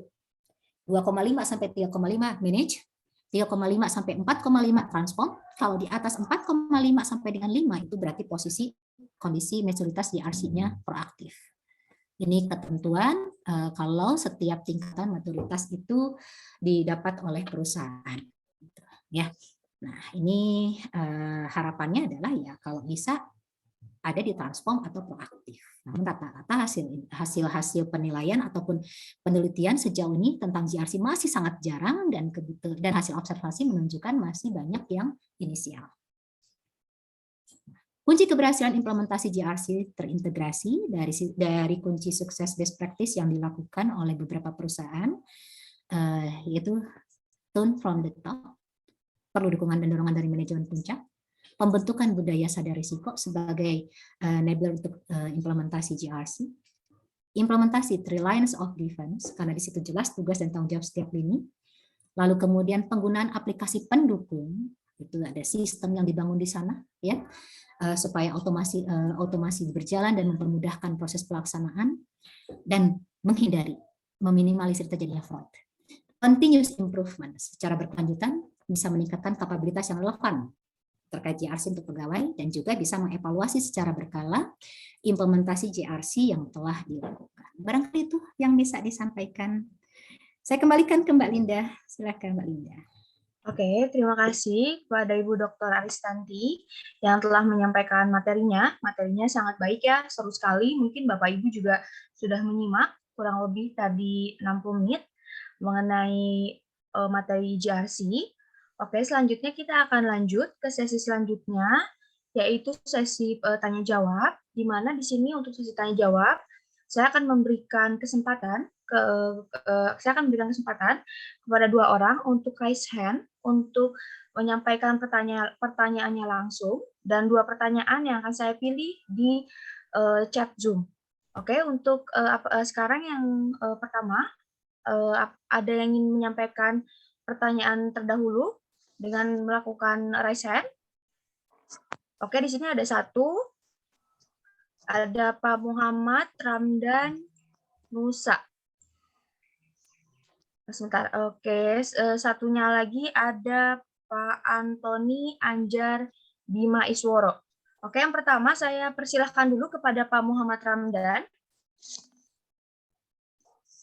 Mangga Pak Muhammad bisa dibuka mikrofonnya. Apakah suara saya terdengar? Terdengar Pak. Silahkan untuk pertanyaannya kepada Ibu Dr. Aristanti. Baik, Assalamualaikum warahmatullahi wabarakatuh. Salam Om Swastiastu, budaya, salam kebajikan, salam Pancasila, dan salam sehat untuk kita semua. Sebelumnya, perkenalkan nama saya Muhammad Ramdan. Saya dari instansi Universitas Nusa Putra University yang berada di Kabupaten Sukabumi. Saya ucapkan terima kasih terlebih dahulu untuk Ibu pemateri, Ibu Aristianti Widyaningsih, karena materi yang disampaikan sangat jelas ya. Di sini sebenarnya banyak sekali yang saya ingin tanyakan, mulai dari apa yang menyebabkan governance itu sangat penting di suatu perusahaan, itu sudah terjawab juga oleh Ibu, dan juga tantangannya tadi sudah terjawab juga. Dan ada yang saya ingin tanyakan, satu pertanyaan, yaitu apa yang menyebabkan governance ini belum terlaksana dengan baik di suatu perusahaan. Karena tadi Ibu sudah menjelaskan ya metode-metodenya dan juga poin-poin pentingnya ketika kita akan menerapkan sistem good governance ini di suatu perusahaan.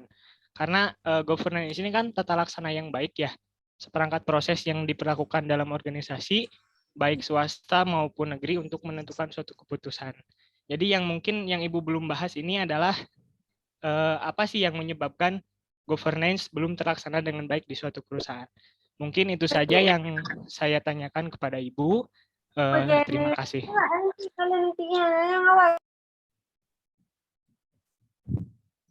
Langsung dijawab atau bagaimana Mbak Linda? Dijawab saja langsung Bu, biar nanti langsung di-split ke pertanyaan selanjutnya. Baik. Hatur nuhun Kang Ramdan untuk pertanyaannya. Nah ini Ya, sami-sami Bu. kalau kita bicara tentang apa ya yang menyebabkan kok sampai saat ini banyak perusahaan yang belum berhasil melaksanakan governance. Karena sebetulnya kalau kita berbicara governance itu kan berarti kita berbicara tentang komitmen.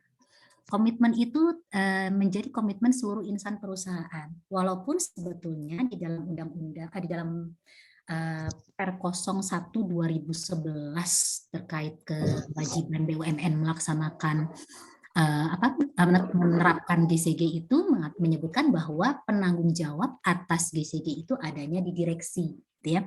Nah, tetapi sebetulnya ini tidak bisa berjalan kalau misalkan tidak ada dukungan dari komitmen seluruh insan. Makanya kalau di dalam prakteknya itu adalah pastikan seluruh soft structure governance, misalkan GCG Code, Board Manual, Code of Conduct, pedoman pengendalian gratifikasi, lalu kemudian pedoman WBS, pedoman ILHKPN, ini semuanya termasuk kepada pedomannya GCG. Wajib ditandatangani oleh seluruh organ perusahaan, artinya seluruh anggota Dekom dan direksi harus menandatangani. Itu bentuk komitmen mereka. Tapi itu nggak cukup. Ini secara tertuang hitam di atas putihnya ya. Mereka juga secara berkala harus menandatangani pernyataan komitmen setiap tahunnya. Dan itu tidak hanya oleh BOD dan BOC saja, tetapi seluruh karyawan setiap tahun harus menandatangani. Karena apa? Karena kan mereka artinya siap untuk menjalankan RKAP, siap untuk menjalankan Code of Conduct, mentaati Code of Conduct, dan bersedia menerima sanksi apabila memang mereka terbukti melakukan suatu bentuk pelanggaran. Nah, itu dari sisi komitmennya. Lalu soft structure-nya gimana? Selama ini pedoman udah benar nggak ngatur tentang itu? Contoh misalkan ya, contoh kenapa tidak berhasil? Ini ada dalam mekanisme pengambilan keputusan. Board manualnya mengatakan proses pengambilan keputusan ketika ada usulan aksi korporasi direksi disampaikan kepada Dekom itu cuma diberikan waktu sekitar 14 hari maksimal, 7 atau 14 hari maksimal. Nah, dalam prakteknya ternyata tidak dilaksanakan. Berarti kan yang salah bukan board manualnya. Board manualnya sudah mengatur, tetapi berarti kan ada yang tidak comply di sini, begitu. Atau misalkan ada pengaturan untuk berbagai aksi korporasi itu ada semacam pemilahan. Sampai dengan sekian, maka ini cukup sampai di root. Sampai dengan di atas ini harus melalui persetujuan Dekom. Di atas sekian miliar misalkan harus melalui pemegang saham. Nah, itu dilakukan atau tidak?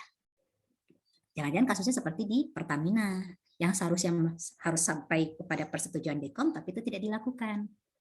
Akhirnya ketika Pertamina mengalami kerugian, Undang-Undang PT menyebutkan kalau kerugian itu disebabkan karena kerugian kerugian yang sudah mengikuti seluruh prosedur, tetapi kemudian perusahaan tetap rugi, maka itu menjadi kerugian bagi perusahaan.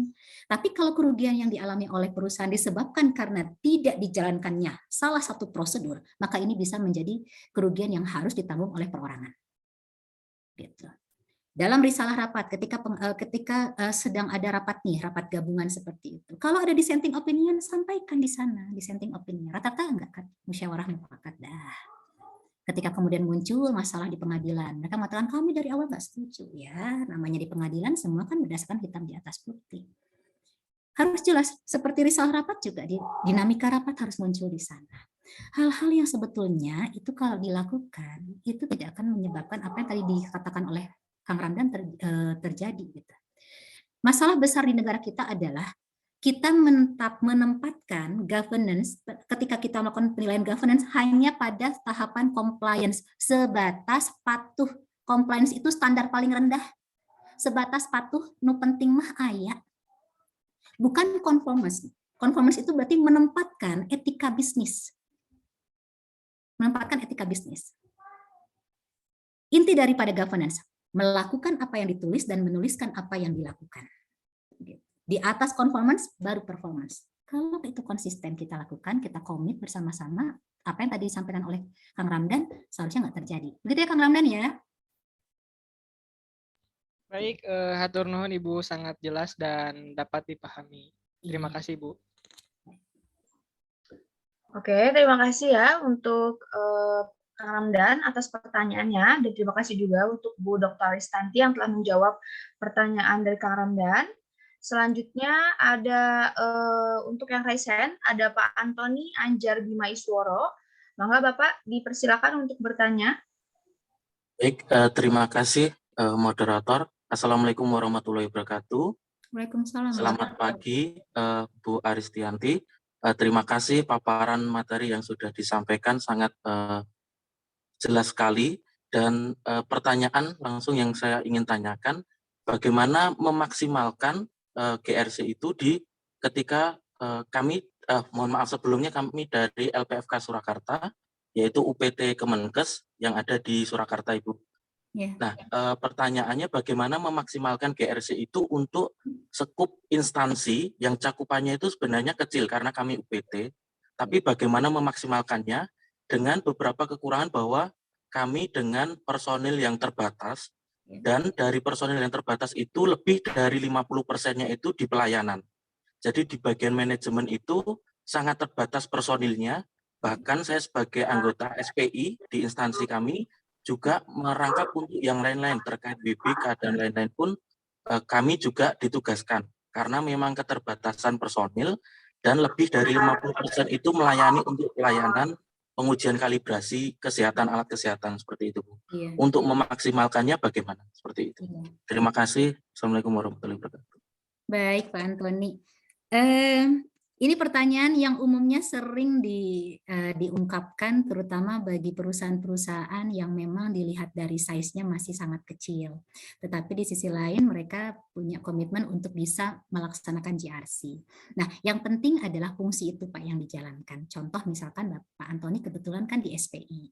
Nah, internal kontrolnya dijalankan Pak. Bapak bisa melihat dari struktur organisasi yang ada di UPT Bapak, lalu kemudian lihat di sana ada beberapa unit kerja, lalu kemudian pastikan bahwa unit kerja itu bisa menjadi unit resiko Pak. Jadi mau tidak mau memang untuk yang unit resikonya saya nggak tahu apakah di tempat Bapak ada atau tidak. Nah kalau misalkan tidak ada, maka itu bisa dilakukan oleh internal control, oleh internal audit atau dalam hal ini adalah SPI. Nah, supaya Bapak memastikan dari awal, Pak, lapis pertahanan pertama itu bisa terbangun, Pak, dengan baik. Lapis pertahanan pertama. Supaya nanti Bapak pas di akhir nggak kerepotan, Pak. Karena begitu banyak temuan, itu sangat kita tidak inginkan. Gitu ya. Lapis pertahanan pertama, apa yang pertama kali bisa kita bangun? Paling mudah kita lakukan.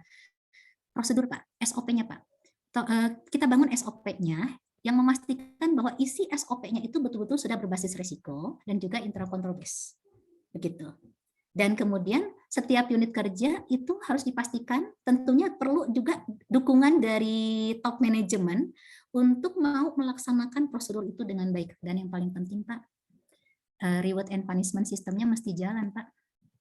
Sebagus apapun sistem kita bangun, kalau reward and punishment sistemnya nggak jalan, nggak akan memberikan arti apapun. Tadi Pak Gusti nih sempat nge-set, komitmennya Bu cuma formalitas katanya, ya. Iya betul Pak. Reward and punishment itu juga harus ada. Jadi kalau misalkan ketika SOP itu tidak dijalankan, risiko apa yang akan timbul dan kira-kira punishment-nya apa? Nah itu silakan Pak, bangun dari prosedur ya Pak ya. Itu yang paling mudah dilakukan, tidak harus membuka unit kerja yang baru, tetapi kuatkan SOP yang menjadi prosedur bagi setiap unit kerja dalam menjalankan fungsi dan tanggung jawabnya. Berangkat dari sana dulu aja Pak. Begitu Pak Antoni. Baik Bu Aristianti, boleh satu lagi Bu, ini sangat mempengaruhi terkait komitmen tadi Bu yang disampaikan, bahwa dari perusahaan instansi kami untuk generasi itu sudah sangat berbeda antara pimpinan dengan staf yang baru-baru seperti itu.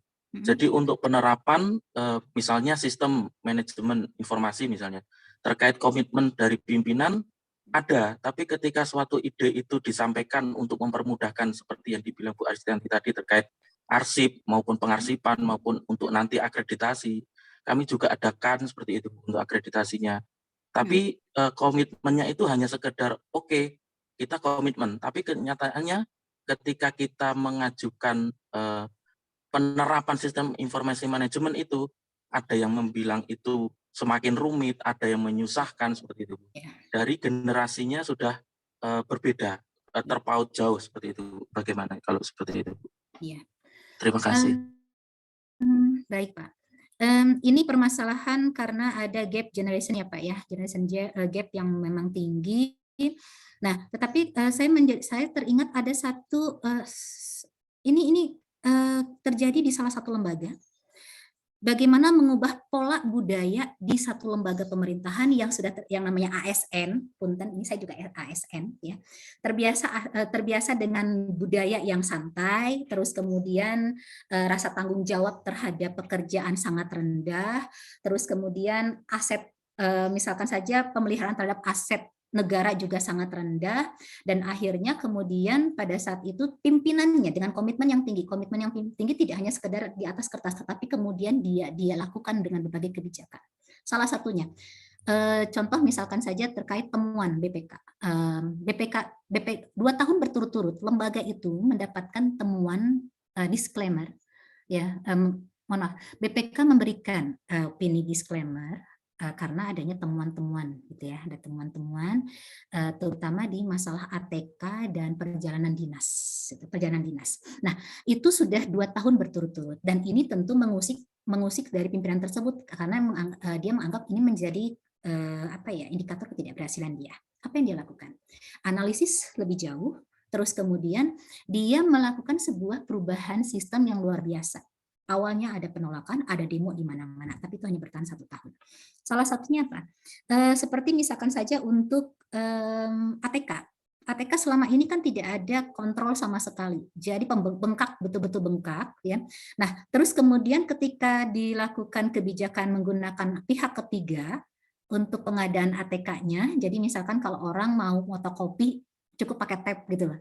Tab kartu kayak gitu. Jadi nanti tercatat di dalam sistem orang ini pakai kertas berapa lembar dan siapa yang menggunakan gitu ya. Nah, terus kemudian ternyata dan di dalam satu ruangan hanya ada 1 printer, bukan 1 meja 1 printer.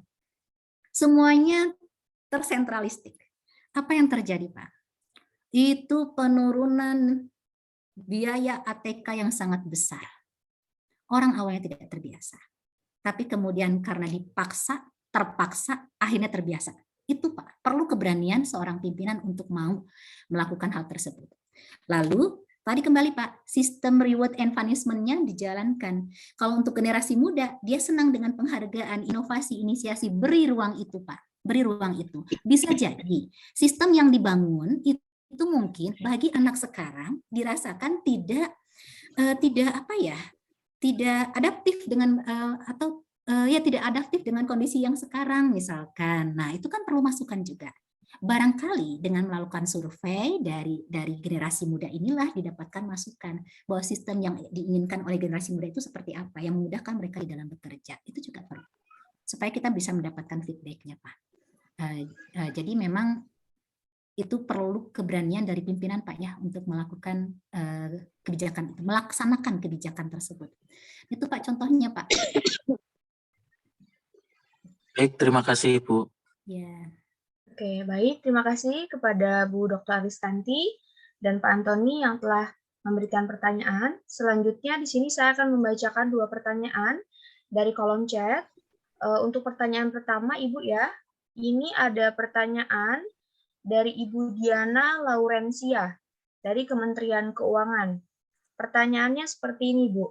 Apa saja KPI yang tepat untuk meningkatkan GRC, baik KPI di level stakeholder atau customer perspektif, financial perspektif, internal process, maupun learning and growth untuk pejabat maupun pegawai. Menurut pengalaman Ibu, apakah dengan menjadikan KPI tersebut bisa efektif untuk meningkatkan GRC? Ya, baik. Ini berarti kita berbicara tentang kriteria keunggulan GRC ya Bu ya, karena memang kita melihat tidak hanya dari sisi stakeholders, kita juga melihat dari sisi finansial, dari pembelajaran gitu ya.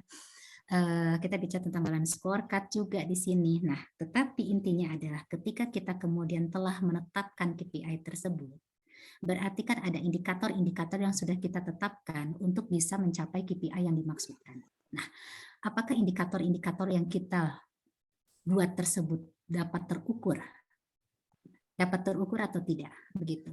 Kadang kita sering salah kaprah menyusun KPI, tetapi kemudian di dalam prakteknya ternyata ini tidak bisa dijalankan. Kan intinya itu. Intinya itu. Nah, kalau misalkan kita mau melihatnya, contoh nih, mungkin kalau misalkan kita bicara tentang stakeholders, procurement ya, di mana laporan KPK menunjukkan bahwa tindak korupsi terbanyak itu adanya di bagian procurement dan gratifikasi. Nah, ini kan dua hal yang saling berhubungan. Nah, di procurement kita kan akan melihat pertama adalah dari sisi strukturnya. Apakah memang pedomannya itu ada atau tidak? Terus kemudian yang kedua, itu ukuran yang pertama, ada atau tidak. Yang kedua adalah apakah atas pedoman tersebut disosialisasikan atau tidak. Dalam hal ini kalau misalkan kaitannya dengan stakeholders, berarti apakah pedoman tersebut itu dipublikasikan atau tidak. Gitu.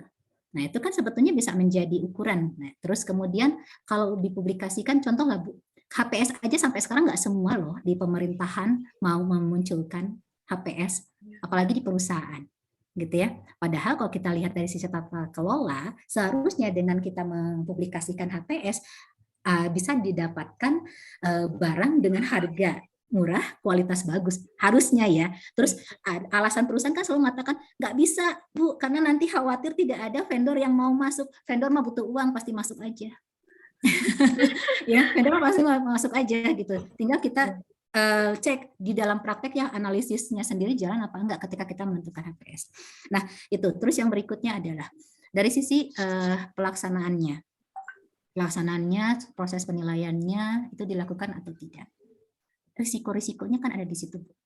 Contoh misalkan saja, kalau kita pakai e-procurement, Bu, berarti kan kita pastikan supaya tidak ada pertemuan antara penyedia dengan pelaksana.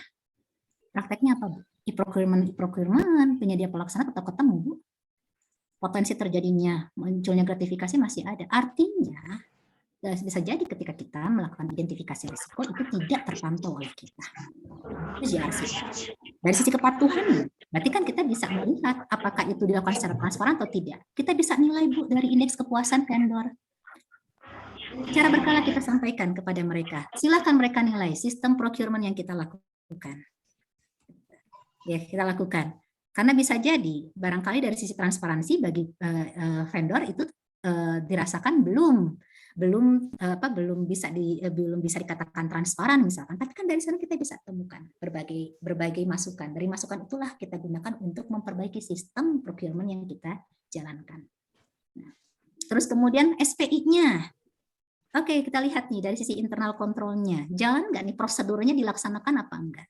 Lalu kemudian ada nggak temuan-temuan? Nanti ketika dilakukan audit internal, ada nggak temuan misalkan saja penyalahgunaan prosedur ketika proses procurement terjadi? Nah, itu kan bisa saja. Nanti kan tinggal dilihat dalam laporan hasil auditnya. Artinya begini, Bu, KPI itu disusun tentunya kan disesuaikan dengan tujuan yang sudah ditetapkan di dalam RKAP. Begitu.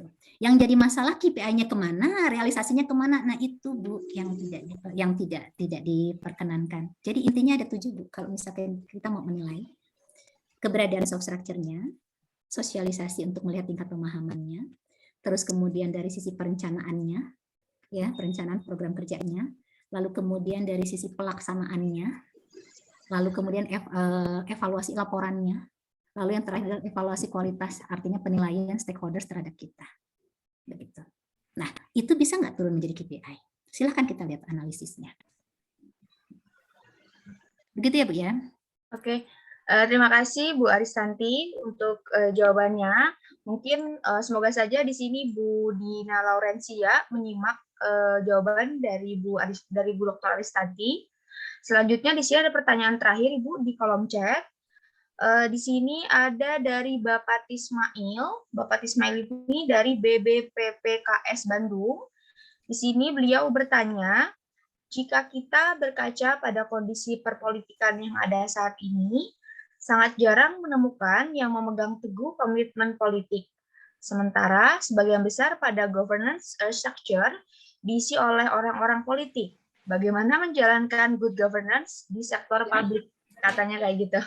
Ini mungkin lebih ke studi kasus ya, Ibu. Bagaimana Bu jawabannya? Saya jadi punya pengalaman begini. Ketika saya menginterview salah satu anggota Dekom dari BUMN dan kebetulan dia dulunya adalah mantan DPR.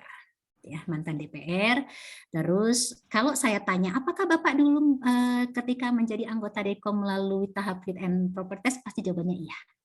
Nah, tetapi karena saya adalah waktu itu menjadi seorang asesor, saya harus membuat pertanyaan yang mau tidak mau membuat beliau mau bercerita. Saya tanyakan, bagaimana ceritanya Bapak bisa terpilih di sini? Awalnya adalah karena di DPR tidak terpilih, nganggur, datang ke Kemen BUMN, tolong dong carikan kerjaan, gitu ya. Tolong, dia tanpa sadar dia bercerita, gitu ya. Saya belum memberikan pertanyaan intinya. Terus tolong carikan kerjaan lah daripada saya nganggur. Oke, 3 bulan kemudian tiba-tiba saya dipanggil Bu sama Kemen BUMN, gitu. Dan saya diminta menjadi komisaris di BUMN ini, gitu kan. Oh, gitu. Terus baru saya tanya, lah terus ada proses fit and proper test-nya nggak Pak? Nah, baru ketahuan gelagapan. Gitu. Dan itu saya tanyakan di Kemen BUMN karena memang ini menjadi aspek pemegang saham. Saya tanyakan ke Kemen BUMN, apakah untuk penilaian atau fit and proper test direksi itu dilakukan atau tidak? Ya. Terus kemudian apakah kami bisa melihat form penilaiannya? Dalam 4 tahun terakhir itu tidak bisa kita dapatkan, tetapi dalam 3 tahun terakhir ini mereka sudah sangat transparan menunjukkan itu. Tetapi ketika saya tanyakan, bagaimana halnya dengan Dewan Komisaris? Kembali jawabannya itu hak prerogatif dari pemegang saham atau Kemen BUMN, itu ya. Dan yang terakhir mungkin Pak, ini kejadiannya dengan ini sempat menyeruak seorang anggota Dekom terpilih padahal dia adalah mantan napi. Itu pernah ya, mantan napi. Terus kemudian ini menjadi perdebatan publik di mana banyak penolakan dari publik muncul, tetapi kemudian yang membuat menjadi heran dari pihak perusahaan itu sendiri mengatakan bahwa apa yang mereka lakukan tidak melanggar aturan yang mereka sudah buat. Apa yang saya lakukan waktu itu, saya langsung cek bot manual perusahaan tersebut. Ternyata benar. Karena bot manualnya tidak menuangkan terkait tentang syarat material yang menyebutkan bahwa tidak pernah terlibat apapun yang terkait dengan tindak pidana dalam bentuk apapun. Ya wajar. Bagi mereka itu bukan suatu bentuk pelanggaran. Walaupun kemudian setelah orang tersebut terpilih, akhirnya bot manualnya diubah. Tapi orangnya tetap ada di sana, Pak. Itu aja ya Pak ya, gambaran yang terjadi di negara kita. Jadi itu masih menjadi PR buat negara kita, bahwa kalau saja ini bisa berjalan minimal seperti di Thailand lah. Gitu. Mungkin sekarang sudah ada beberapa yang mensyaratkan ya seperti manajemen risiko level berapa, terus kemudian governance-nya ada nggak, sertifikasinya, ada beberapa perusahaan yang sudah mensyaratkan itu, tapi belum semua. Gitu Mbak Linda. Baik, terima kasih kepada Ibu Dr. Ristanti yang telah menjawab pertanyaan dari Bapak Ismail. Semoga Bapak Ismail masih ada ya di room ini. Oh, masih ada nih Bu. Beliau mengucapkan terima kasih katanya telah menjawab pertanyaan beliau. Selanjutnya, di sini karena keterbatasan waktu, saya hanya membatasi 4 pertanyaan. Nah, selanjutnya kita telah memasuki akhir sesi acara akhir, di mana sebelum saya akan melakukan closing, di sini akan ada penutupan dari pihak tim manajemen dilatih.com. Di sini ada Ibu Airosika STMT. Mangga Ibu dipersilakan waktu dan tempatnya untuk melakukan closing statement sebelum acara diakhiri. Oke, bismillahirrahmanirrahim. Assalamualaikum warahmatullahi wabarakatuh. Pertama-tama saya mengucapkan terima kasih kepada Ibu pembicara kita hari ini yang sangat luar biasa dengan kepakarannya beliau sebagai akademisi dan sebagai praktisi di beberapa kementerian, di pemerintahan, terus kemudian di BUMN dan di perusahaan swasta. Hari ini kurang lebih 1 jam lebih Ibu pembicara sangat luar biasa memberikan insight banyak kepada kami semua ya, para peserta dan tim manajemen. Terus kemudian yang kedua kami ucapkan terima kasih yang sebesar-besarnya kepada Bapak Ibu yang telah hadir begitu antusias, mulai jam 7:30 itu sudah masuk ke ruangan Zoom ya, begitu semangat sekali dan bisa hadir di pagi hari ini yang registrasinya padahal sudah baru kami sounding itu H-2. Dan yang ketiga, kami mengucapkan mohon maaf yang sebesar-besarnya kepada Bapak, Ibu semua, baik yang hadir di ruang Zoom meeting ini, maupun yang ada di luar sana. Kenapa statement ini saya sampaikan? Karena recording ini nanti akan kami share juga kepada teman-teman yang hari ini tidak bisa berkesempatan masuk ke ruangan Zoom. Recording materi itu akan kami sampaikan. Jadi sekali lagi mohon maaf kepada Bapak Ibu yang tidak bisa masuk ke ruangan Zoom karena ada kendala teknis ya. Nah, itu bagian dari proses manajemen risiko yang tadi disampaikan oleh Ibu Aristanti ya. Ke depan kami akan lebih baik lagi. Kendala teknisnya adalah dari kapasitas yang unlimited di atas 1.000, itu tadi ada kendalanya bukan di pihak kami tetapi di provider yang menjual fasilitas itu ya. Baru setengah jam kemudian setelah Bu Aristanti berbicara, suite 1.000-nya sudah bisa bisa digunakan. Jadi tadi second solution-nya kami suite karena kami mempunyai beberapa fasilitas ruangan Zoom, yaitu yang kapasitas 100, kapasitas 300, dan kapasitas 1.000.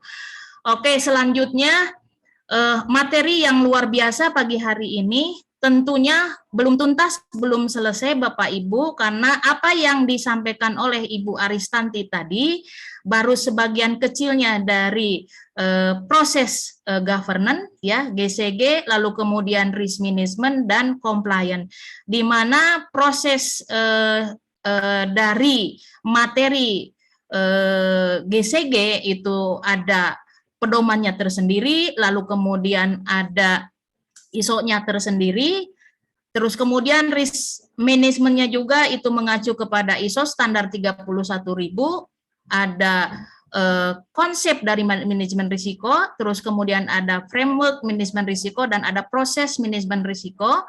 Dan yang tentang compliance ini yang begitu dahsyat, karena apa? Karena yang tadi disampaikan oleh Ibu Aristanti bahwa ISO standar terkait dengan kepatuhan 37301 ini baru di-launching oleh ISO standar pada bulan April tahun 2021, sehingga ilmunya sangat luar biasa baru ya, walaupun mengadopsi dari ISO standar 19600.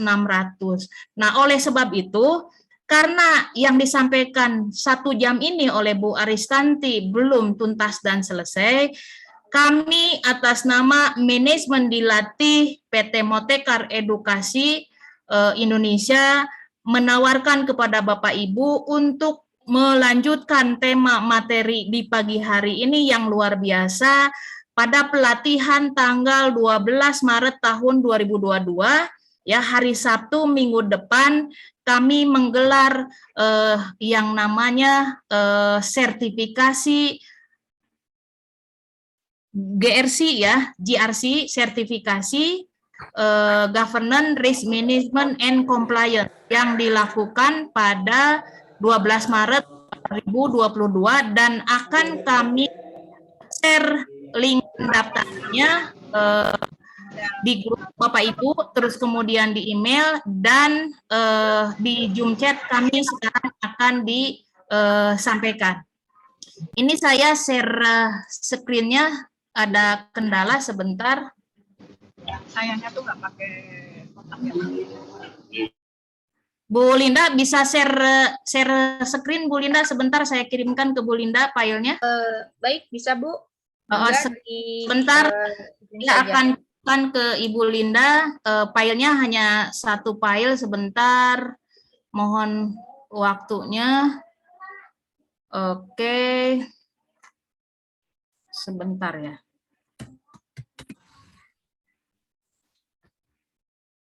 Tapi saya udah dikasihkan share ini ya. Oke, Ibu Linda tolong di Mangga Bu share Ai, screen. bisa langsung saja share screen. Saya sudah mengubah settingnya menjadi multiple participant. Oke, siap. Ada kendala mati. Saya sudah kirimkan ke Ibu Linda share screen playernya Bu Linda, silakan untuk di share screen Bu Linda. Sudah diterima Bu Linda? Sudah, sebentar Bu Ai. Silakan Bu Linda.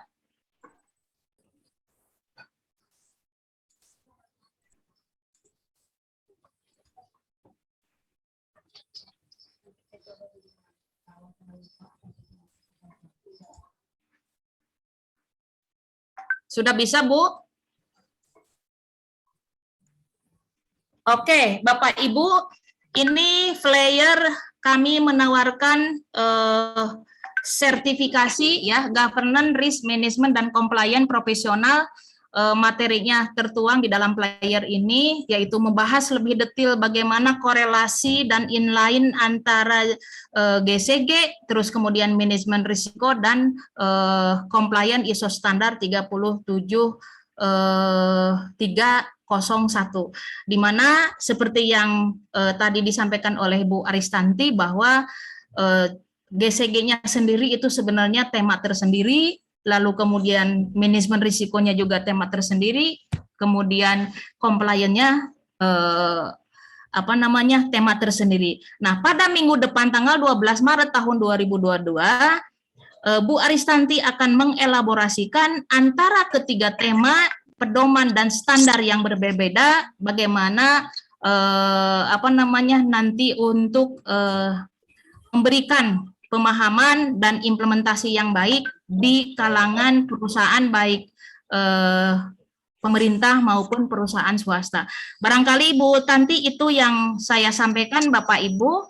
Terus kemudian link pendaftarannya akan kami segera sampaikan di grup maupun di email Bapak Ibu sekalian. Bapak Ibu untuk diketahui sertifikasi ini biasanya kami adakan itu untuk offline dengan budget yang tertera di flyer ini ya.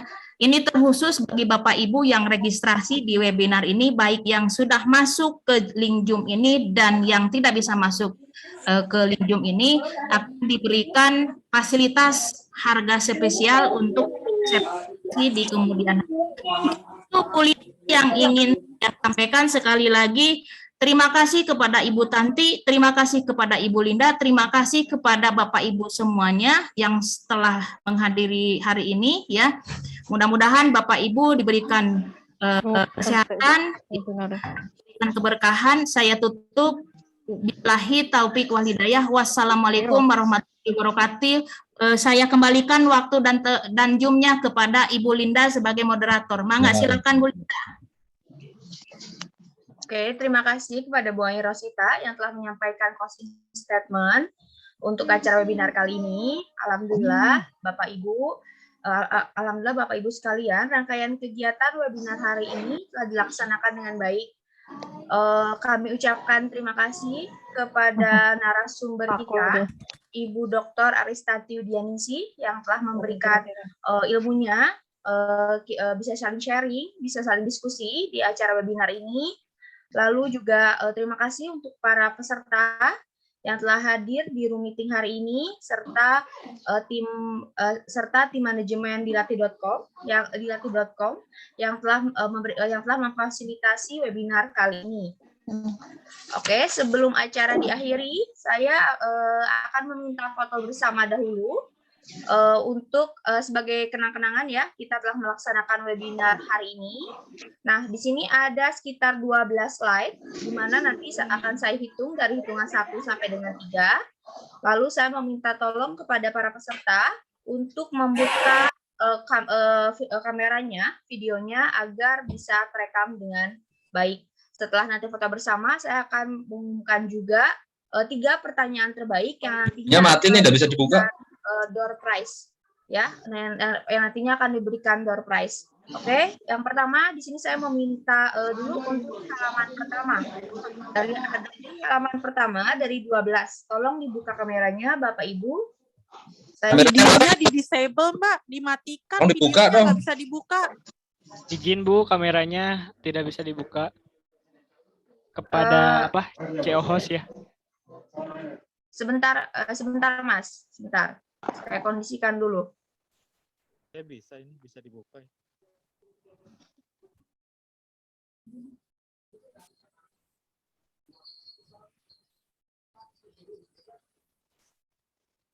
Sudah bisa dibuka ya kameranya? Ada banyak yang sudah dibuka. Sudah bisa dibuka? Belum bisa, Bu. Belum bisa. Oh, belum bisa. Belum Sebentar bisa, ya. Bu. Mau aja, Bu. Belum bisa dibuka.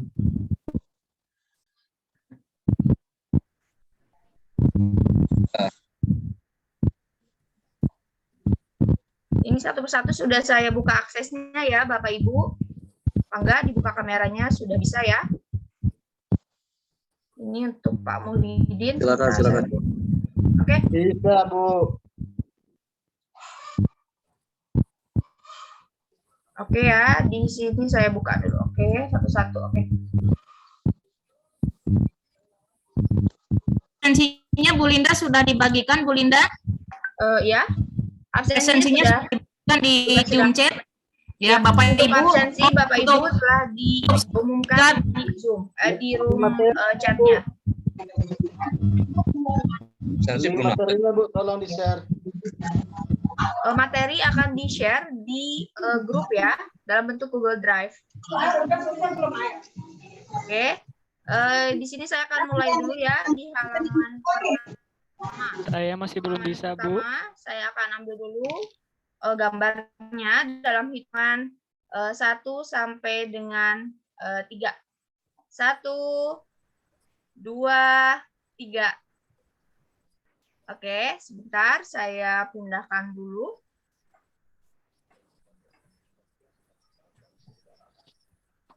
Oke, untuk halaman kedua saya akan mengambil gambarnya. 1, 2, 3. Oke, selanjutnya untuk halaman selanjutnya, halaman 3, saya hitung dari 1 sampai dengan 3. 1, 2, 3. Oke. Halaman keempat. 1, 2, 3. Halaman kelima. 1, 2, 3.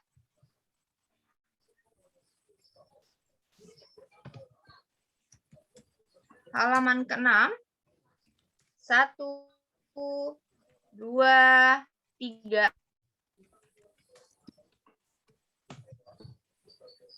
Halaman ke-7. 1, 2, 3.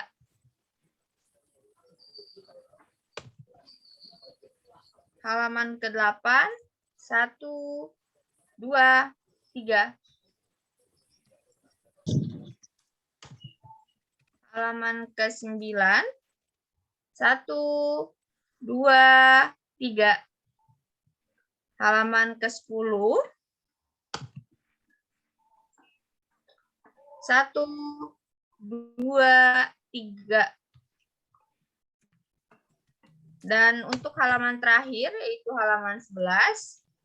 1, 2, 3. Oke.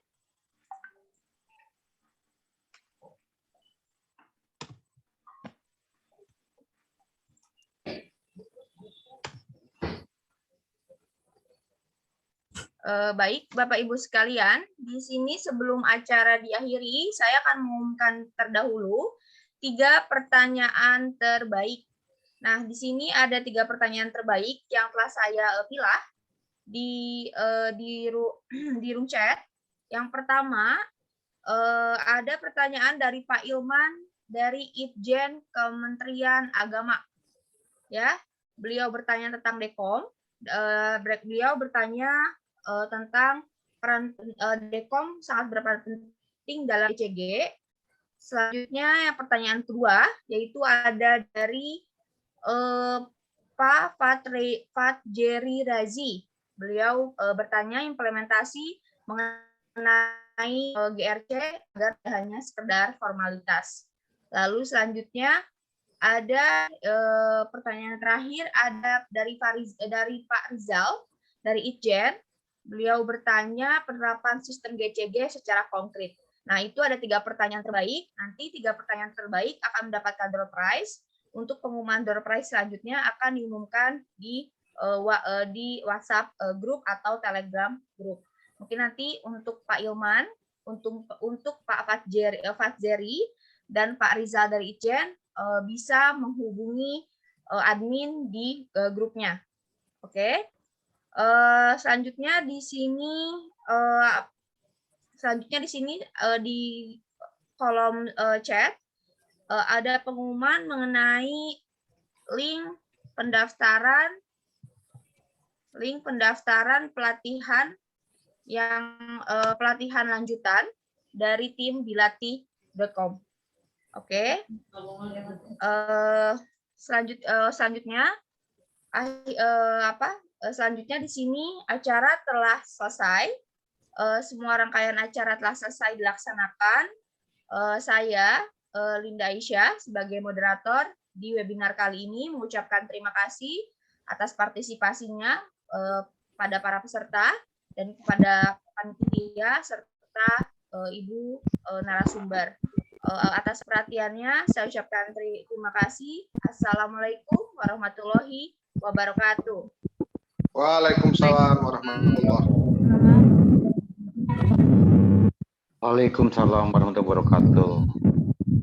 Bapak Ibu salam sejahtera. Silakan Bapak Ibu yang berminat untuk linknya di copy ya.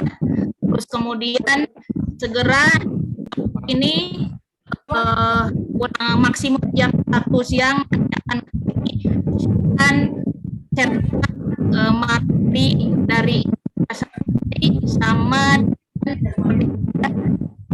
Ibu semua diberikan kesehatan, ya keberkahan, lapangnya dicerdaskan Pak Ibu. Terima kasih Bu Aristanti ya, Ibu Linda Aisyah, Bapak Ibu semuanya, sampai ketemu lagi di session berikutnya. Sabtu depan kami mengadakan webinar free untuk karena GRC ini membuat tata kelola IT Bapak Ibu.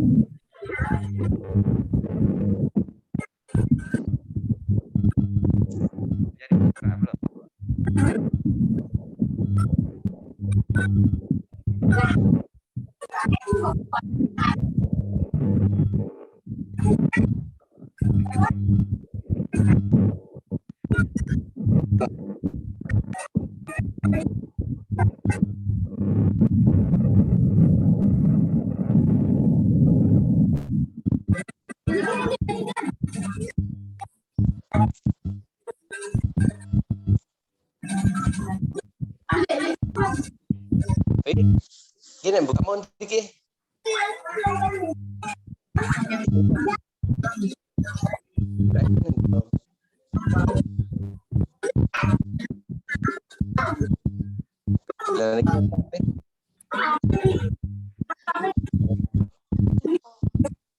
Sedikit akan daftar begini.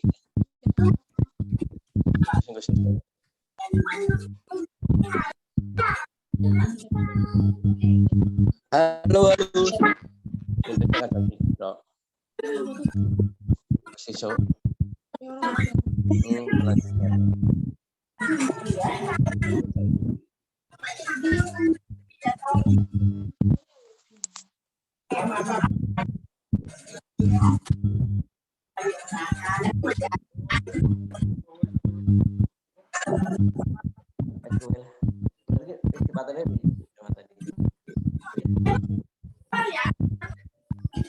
Ini dia apa tuh Zoom dong?